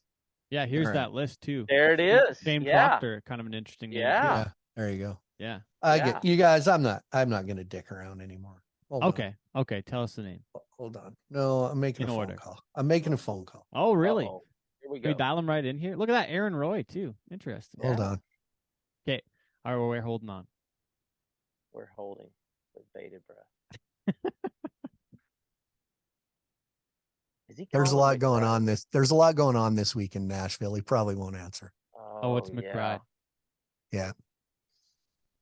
Busy right now. You're not going to answer. Okay. Yeah. We tried. You tried. That bastard. Yeah, I'll think of somebody else. Because I think a lot of it is that instant, like say, all right, real quick, greatest bull rider of all time. And usually what they say right away is you can go all the way around in all these circles and it always comes back. You know what I mean? Yeah. Yeah. Listen, to have the 12 men that are on your list, to have them at a dinner table at your house, like theoretically those 12 guys right there. Oh, man, what else do you say? Like, what an impressive list of men. I'm doing it again. Are you doing it again? I'm done. I'm picking somebody else. Are you calling Cody Lambert? Michael Gaffney, right to voicemail. Hey, speaking of great bull riders, holy shit, Michael Gaffney. Oh my goodness. He rode 9. He rode 9 at the NFR, and the other one, he slapped a bull. Oh, really? In the 9th round. Yeah. Wait. Yeah. So going back to this question, just to mess with you a bit more, if we have these 12 on the list, we've decided it's 12. There's no other way to really get around it. It's not a top 10 list anymore. It's top 12. But how's our order, and how far out of whack is it based on what we got right now? I think based on your points, if I did top 3 right now, if I from my heart had to do top 3, I would go Jim Sharp, Justin McBride, Donnie Gay. That'd be my top 3. Okay. Yeah. And based on the data we have, how would you award points objectively for these guys? Not like how would you how would you do that? Or could you? I think that because I do think a thing that's missing is guys through their careers like Jim Sharp, like we said, how many the percentage of bulls he really did ride. You know, going where you talk to a Cody Lambert that was in the car with him and saying he'd go weeks and never buck off him. Weeks, you know. But he doesn't have the titles to back it up, though. He's got 2 PRCA world titles. Right. But why didn't he win 8 like Donnie Gay? How do you rank him? How do you rank him ahead of Sylvano? Well, again, Jim Sharp fell into the tough time. Or like Lane Frost won in 87. Yeah. You know, and they were all traveling together. Tough one in whenever. So 85. he's riding against those guys. That was like we said, that was the glory days of bull riding, as far as I'm concerned. Like you pull up a picture of 1988 can you see look at the list? Oh, there you go. Yeah. So look at who won around that time. Yeah, tough one. Donnie Gay, Ted Noose, Tough Edeman, Lane Frost. Then there's Jim Sharp, Tough Edeman, Jim Sharp, Tough Edeman, Ted Noose. So you're wondering why Jim Sharp didn't win more world titles? Yeah. look at that. There you go. I mean, then Ty Murray, Cody, Yeah. It's just crazy. That's a good point, though. Yeah, that's why. Flint, I love your analogy about that era, about that time when pro rodeo goes to Las Vegas and And that transformation, it was like passing the baton to the next generation, man. Yeah. I went to the NFR the first time in 1990. I had just finished student teaching and officially graduated from college. And my mom and dad planned a trip with my grandparents and my aunt and uncle. And my grandma got cancer, and my grandma and grandpa couldn't go. And my mom and dad said, you just finished college, come with us. 1990. How great, how thrilled do you think I was sitting in that second from the last top level watching the bull riding at the NFR in 1990, and Clint Bronger was there, and that whole crap. It was crazy. Cool. Yeah. So just for fun, I weighted the PRCA world titles the same as the PBR world titles at the time. I'm just making this up. Yeah. But if I do it like that and make those worth 250 points like I did with the PBR, then Tuff Tiedemann's number one because he won 3 world titles in that era, and he won the PBR world title in 95 as well. So that kind of puts Tuff number one if you're going to base points on that. But that also puts Jim Sharp up to like number 4 or 5 kind of thing. Because I could almost change some of this back and make this worth like, make these ones worth 100 just for fun, or 150. And that could knock that back a little bit, knock Silvano back a ways. Depending on what we're doing here, like even more. I test era. There's so many things that can't be quantified with number. And Ted, I'm not insulting you, because you're creating an interesting thing where you got to compare numbers and flat out analytics. People with analytics in baseball. Well, the analytics or football, the analytics say to go for 2 after this touchdown, but that's freaking stupid. You know what I mean? And there's analytics to everything. Some other analytics. I haven't got to use this on TV yet, and you're not allowed to, Clint. Okay. In the original PBR teams draft, general manager Brandon Bates of the Oklahoma Freedom looked at the analytics in the first round, and it had Derek Kolbaba ranked as the 56th best available bull rider to draft. And they took Derek Kolbaba, and he won how many games for them last year? And so it's like, really, there's 55 other guys better than Derek Kolbaba, but that's what the analytics and his riding percentage, all of this stuff told him that. And Derek Kolbaba turned out to be the hero of that team. And analytics said he was 56th on the list. No way. Just one example. Yeah. Yeah. Interesting. There you go. It's a nugget I'm saving for TV. Now somebody will see it and Matt West will steal it. He'll steal it from you. That son of a bitch. That freaking Kate Harrison. She'll steal that from you. That's a neat stat though. Yeah. Bates told me that. Yeah. So I feel like I know less now than I did when we started. No kidding. But no, you've been talking to us. You know a lot now. I think we got a pretty decent list. But tell me though, on the order, what do we think? Like, am I way off? Like, if we're just going on the stats, how do we award Jim more points, or do we, or can we? Like, we can't give Jose any more. And I think I think I'm weighting the PBR world titles a little bit too much comparatively. Like, I think the Jim Sharp ones, like, if you're going like this, like, I think these Jim Sharp world titles in that era are probably worth more. Keep something in mind. Something in mind too.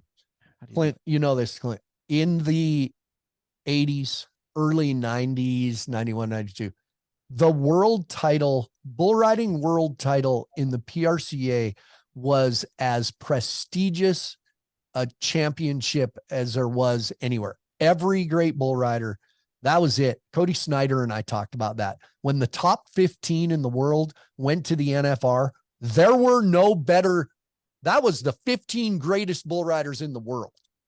So what is watered down? Now, there's not less great bull riders now. They're just spread out all over the country and all over the world. So in that Jim Sharp era, you can't manipulate the numbers to move him up.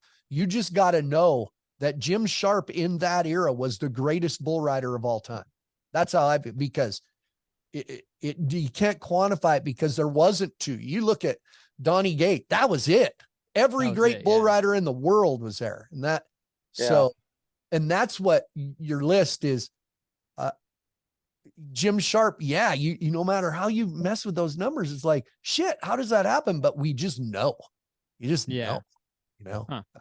But I like to make it where the numbers know too, but so far I can't figure that out. It's because you're a nerd, Millhouse. Because I'm a number nerd. Millhouse. Oh. Yeah, Flint, you bring up a great point about the competition, and they were concentrated in one spot. And today, obviously, we still have great bull riders, but they're spread out a little bit more than what they were back in those days. And I think the same could be said. When you look at Kimsey's world titles, if there wasn't a PBR. Right, I was just thinking that.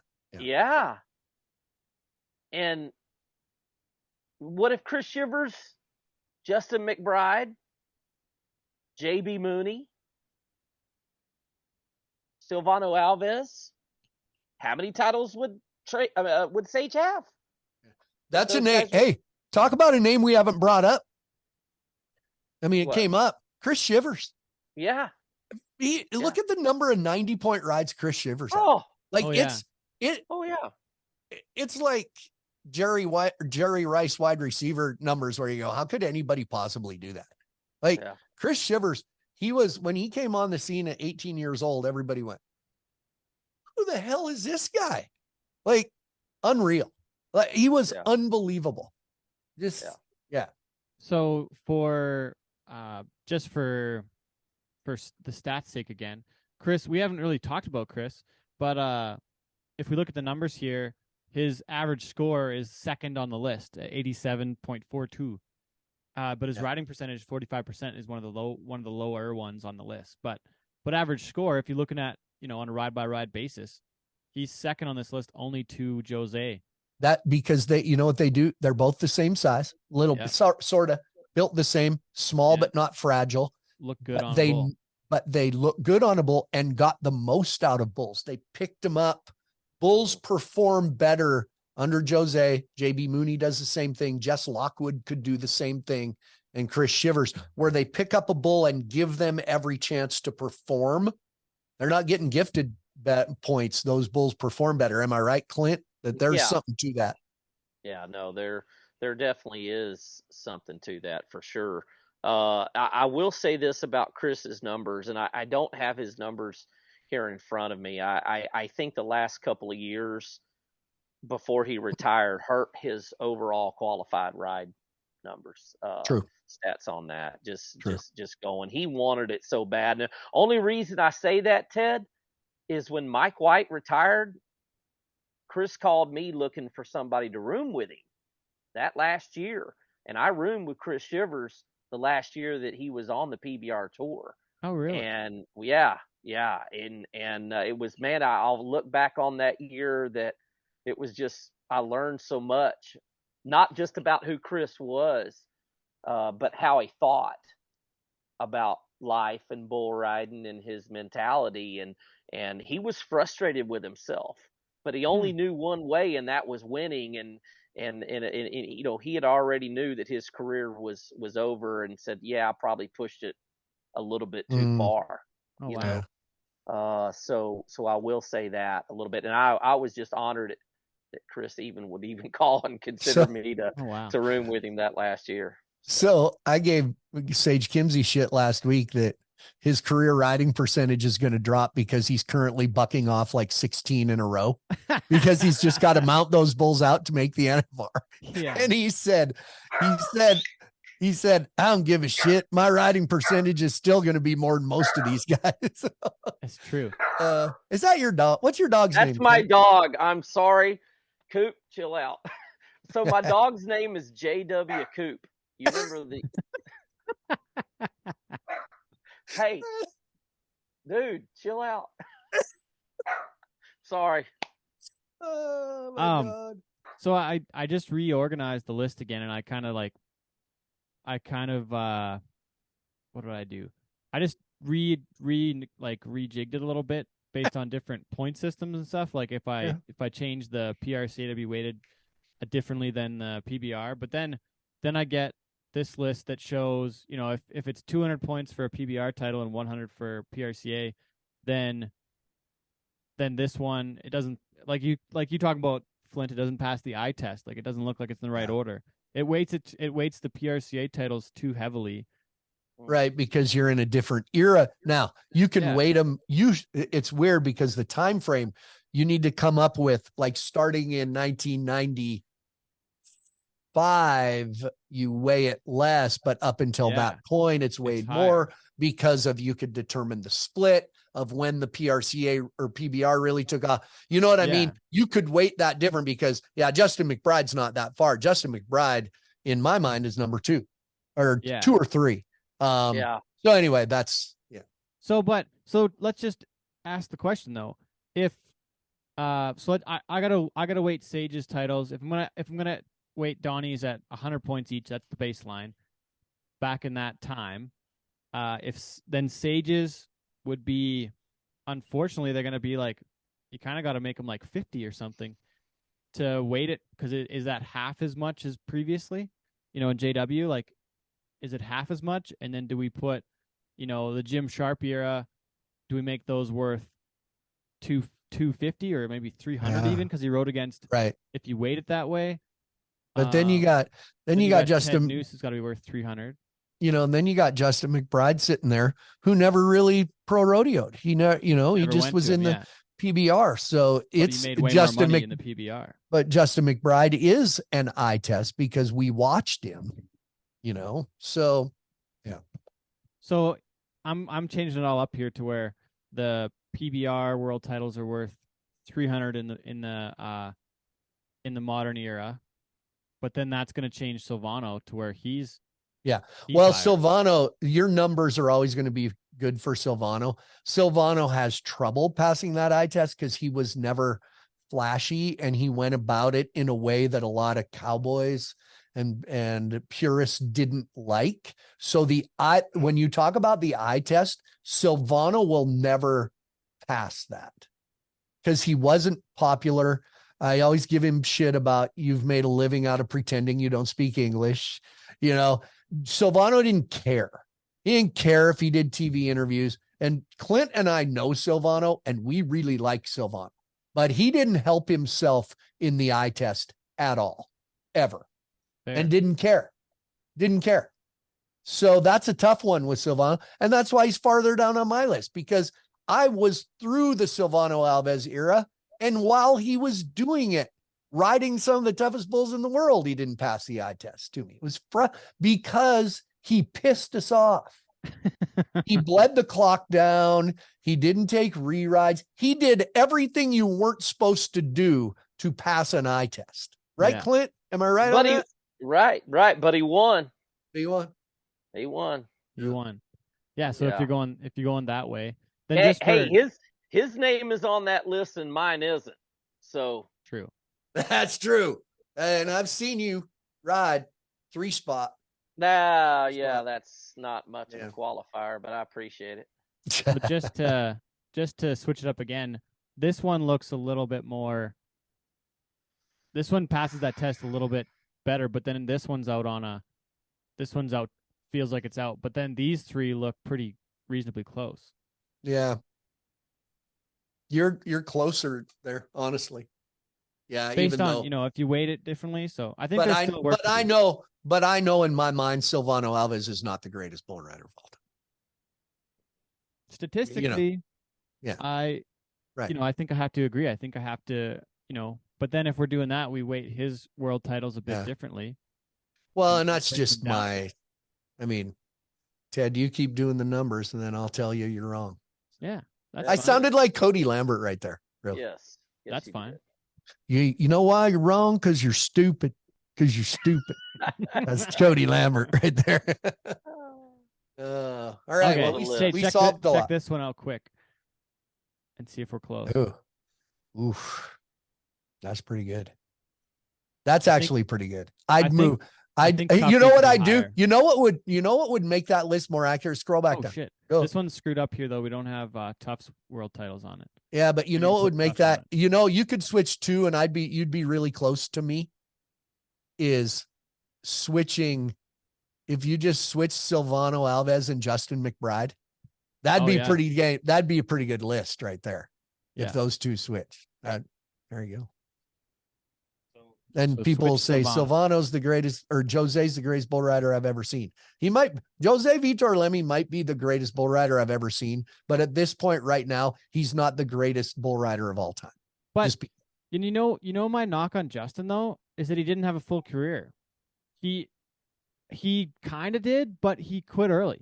You mean he didn't keep riding until his body was beat up and going to little rodeos all across the country? And But if you look at the numbers, like I understand where you're coming from, but Jose is like 90 bulls behind McBride. Could you imagine what we would say about Leme if he quit this season?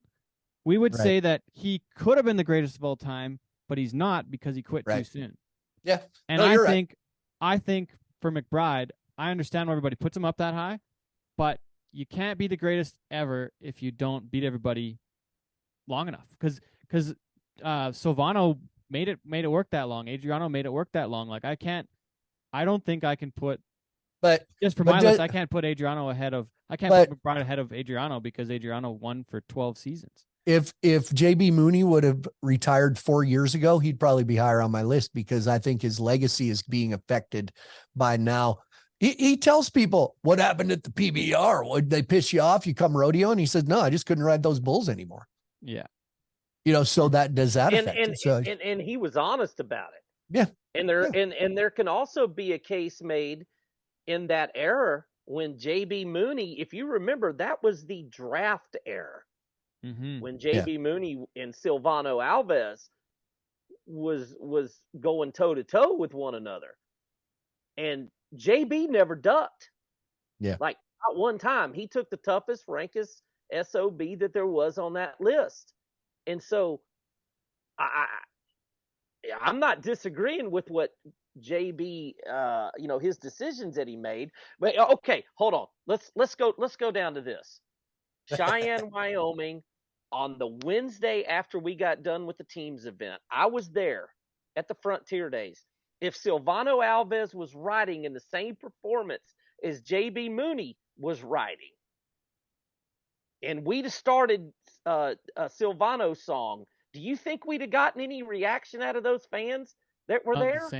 Not the same. Do you see where I'm coming from? It's like that eye test, that aura, that narrative.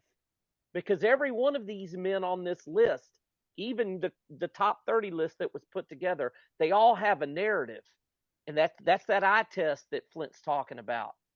JB Mooney's the biggest star I've ever seen in a live arena in Western sports, bull riding right, because he never ducked, and there's something that's got to be said for that. He never backed down from a challenge, and it cost him. Now, don't get me wrong, it cost him. Silvano is where he is right now because he made the decisions that he made in the draft. JB's bill came in a lot quicker and a lot faster for the decisions that he made. So how do you quantify that on a list? It's hard to. Mm-hmm.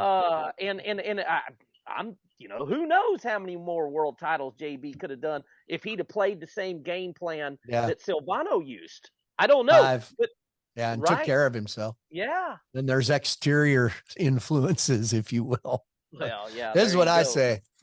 That's my list. Right? That's it. Ted, I love it. I love the fact great. that you even great. That you even considered me being on here to talk about this. And I sure hope that we go back and revisit this in the years coming ahead to see exactly where Leme's going to end up. What's Sage Kinsey going to do? Where's he going to end up? Right. That some bitch can ride. He can ride, that guy. Woo. Yeah. I way underestimated that man's talent. And I went on the record saying it. How I am. It is what it is. I was wrong about how great that guy was. 10 years ago, I was wrong. Yeah. So I think I got one more look at it. Sorry. Oh no. Okay, so I got Tough Donnie, but then I got Silvano up there, but he won the titles. Adriano, JB, Sage, Jim Sharp, Shivers McBride, Jim Shoulders, Jose, JW.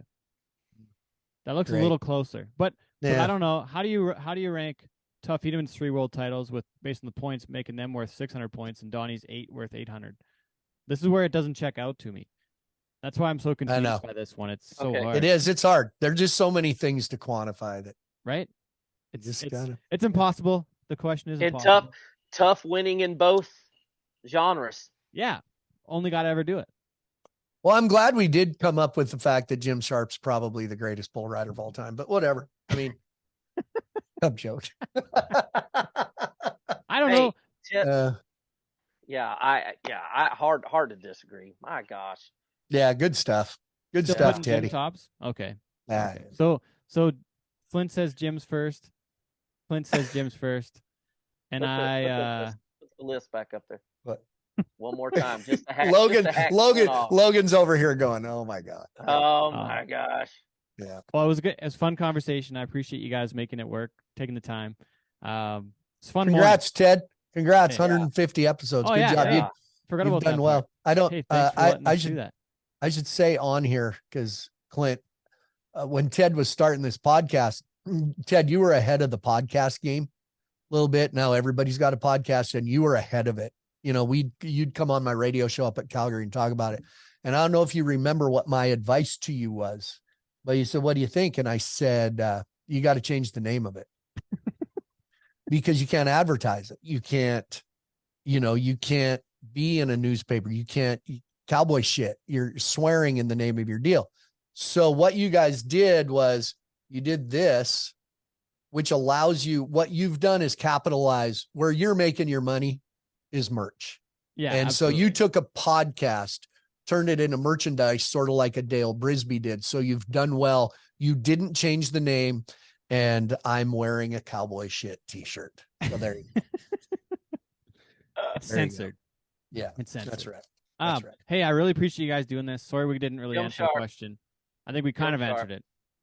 Thanks, buddy. Okay.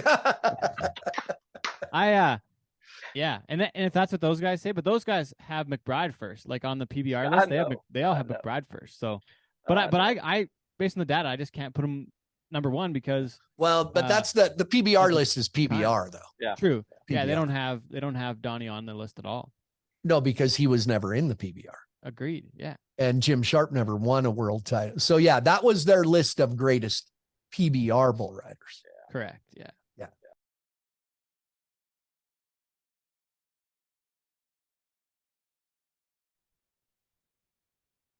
Well, after all that, I don't know any more than I did before. And I still don't know who the greatest of all time is. Dale Brisby. Fuck. Man, so who's your personal favorite? Just if someone said, Ted, who's your, not the best, but who's your favorite bull rider of all time? Oh, man. I don't know what to say. Like, so we've done these lists different times. Like we did the best steer wrestlers, saddle bronc riders, barrel racers, bull riders, all from Canada. And I had this point system that we put together. And for those of you that have listened to some of the shows, you've probably, listened to one of those and had your opinions on it or not. But I kind of previously felt like we definitively answered the question pretty easily. That's out the window now. Oh, fuck. I just, this one is so, I don't know what the hell to do because there's so many different factors. And essentially what I realized that we maybe have created now, the list, making the people the greatest of all time based on their accomplishments might kind of mean that they're the most accomplished. I think Storm and I were talking the other night and she's like, yeah, maybe you're making the list of the most accomplished. Maybe it was Brett Gardner. I forget who it was. We were talking about this. Yeah. And it's like, if that's your criteria, it's accomplishments, then that's what you're going to get. Yeah. Because there's hockey players who have won 4 Stanley Cups and you probably don't know their name. Yeah. They're not. They were the Patty fourth Maroon's liners. not one of the best hockey players. No, but he's been on a lot of cup winning teams, right? Yeah. So does that make him the best ever? Probably not. So it's interesting for sure. You look at that list and at the end of it, it may not be who you think it is. And the person beside you could have a completely different list. Okay, you know who I think it honestly is though, and should be, and I thought this a while back about a previous guy, but I honestly think it should be a guy like Jose Vitor Leme. I think that for that guy to be 98 points, and like if I look at the stats and see, his average score being 88 points, his highest score at 98.3 and 3/4, his riding percentage 62%. Technically, based on those stats, he would be the best bull rider ever. Yeah. But he's only halfway through his career. If you look at a guy like Silvano or Adriano or JB or Sage Kimsey, like all these guys, they're already way further along. He's still early on. So I think Jose should and will be the greatest ever. I can agree with Flint and Clinton with them saying Jim Sharp. Like, just based on what I can find, I've got Jim at, like, the best I could do for him here, I think, was number 7. Yeah. And I messed with these numbers like so many different times. I think Tough Hedeman is up there, top 5. But Jim, just based on the stats we have, like, we have 350 outs on it. And I know it's just his PBR outs, but like, if you're the greatest of all time, even if that's the snippet of the career that we have, like, I don't know. I just have a hard time buying it. I just seen when a Donnie post. Gay won 7 times, won the world 7 times. I seen a post 8 times, sorry. right after you recorded, and I think it was maybe like Cody Custer. Someone shared it on Facebook. Yeah. And it said something about Jim Sharp being the greatest bull rider of all time. Yeah. Well, because the PBR made a list, and Jim was number 2. Yeah. Number 1, they had Just McBride. Right. And McBride, based on this, I have him down like number 9 essentially. But I have Leme on this point system as like 11. And this one isn't quite right because I tried to weight the numbers differently and everything, and like it just doesn't. I'm not happy with how the list is. Like, even after all of this, I still don't have it proper. Do you think Adriano would be higher if he didn't come in as like the first Brazilian to have to fight through the judges at the PBR level? Because you hear that talked about how he didn't have the easiest path. Well, we kind of talked about that a little bit, and the feeling was no with.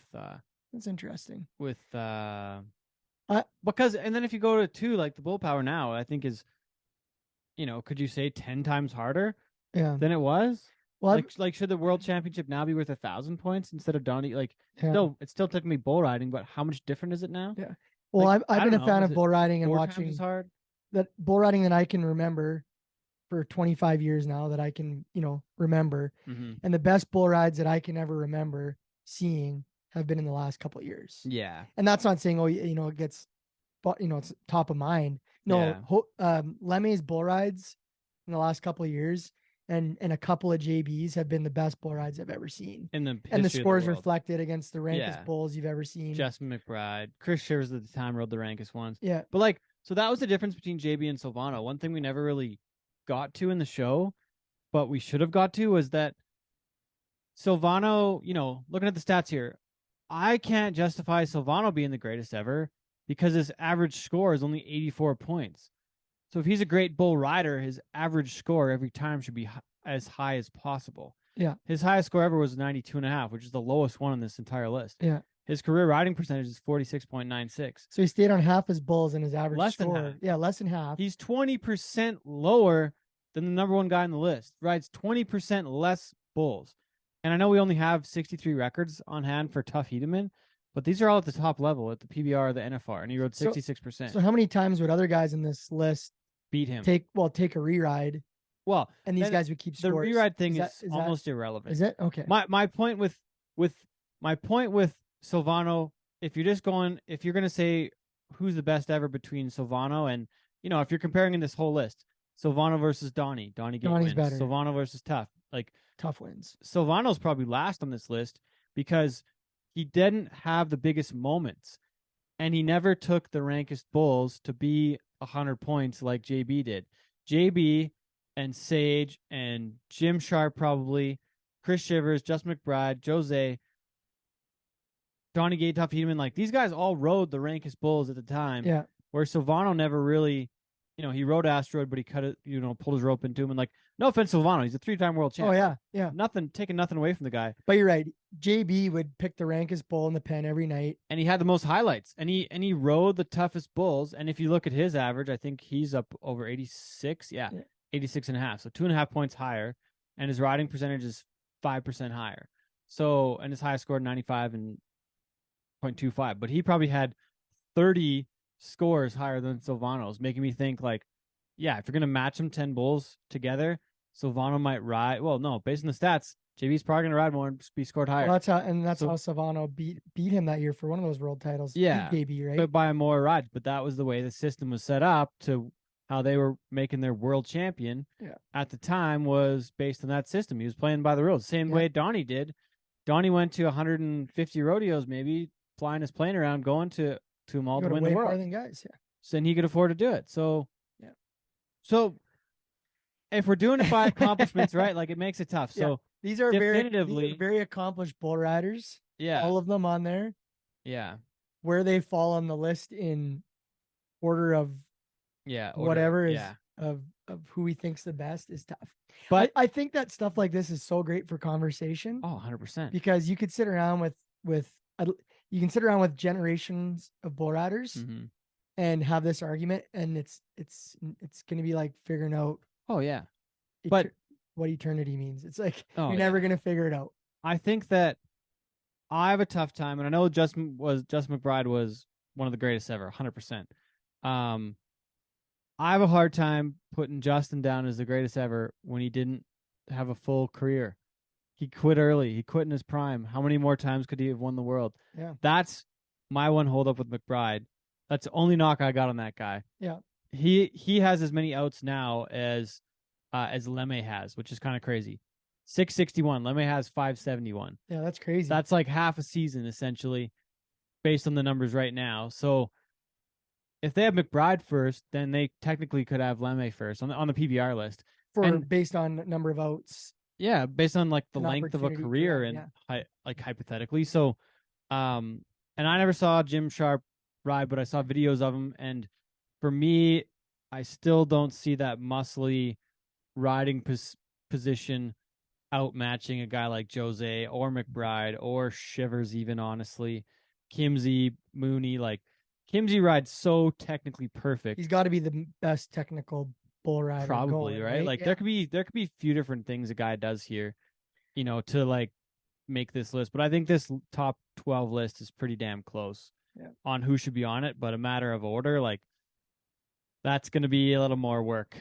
That's for the listeners. When you're done listening to this, how would you do it? Submit what you think your picks would be, and sit around with your buddies at a rodeo and see what you come up with. And let's collectively figure out a ranking system that we can make it a little objective. We may be at episode 300 before we figure this out. Yeah, but it was a hell of a conversation. I appreciate Flint and Clint taking the time last week. Sometime I don't even know what day it was. It was like it was bright and early, man. Yeah, it was like 8 o'clock in the morning. Yeah. It was coffee time with those guys. Yeah. So yeah, enjoyed the shit out of it. Hell of a visit. I think we got our top 12 list down. But don't know the order. But I'll work on it some more. Folks, you work on it a little bit too. And come episode 300, we promise we might figure it out in another 5.5 years. We will make the announcement who the greatest bull rider of all time is. Yeah. Okay, Dustin. Have a good weekend out there. Yeah, you too. Once again, this is Cowboy Sh. My name's Ted Stovin. He's Dustin Edwards. And we're headed to Dallas in the morning. Check out the new stuff. Texas. Send me a note.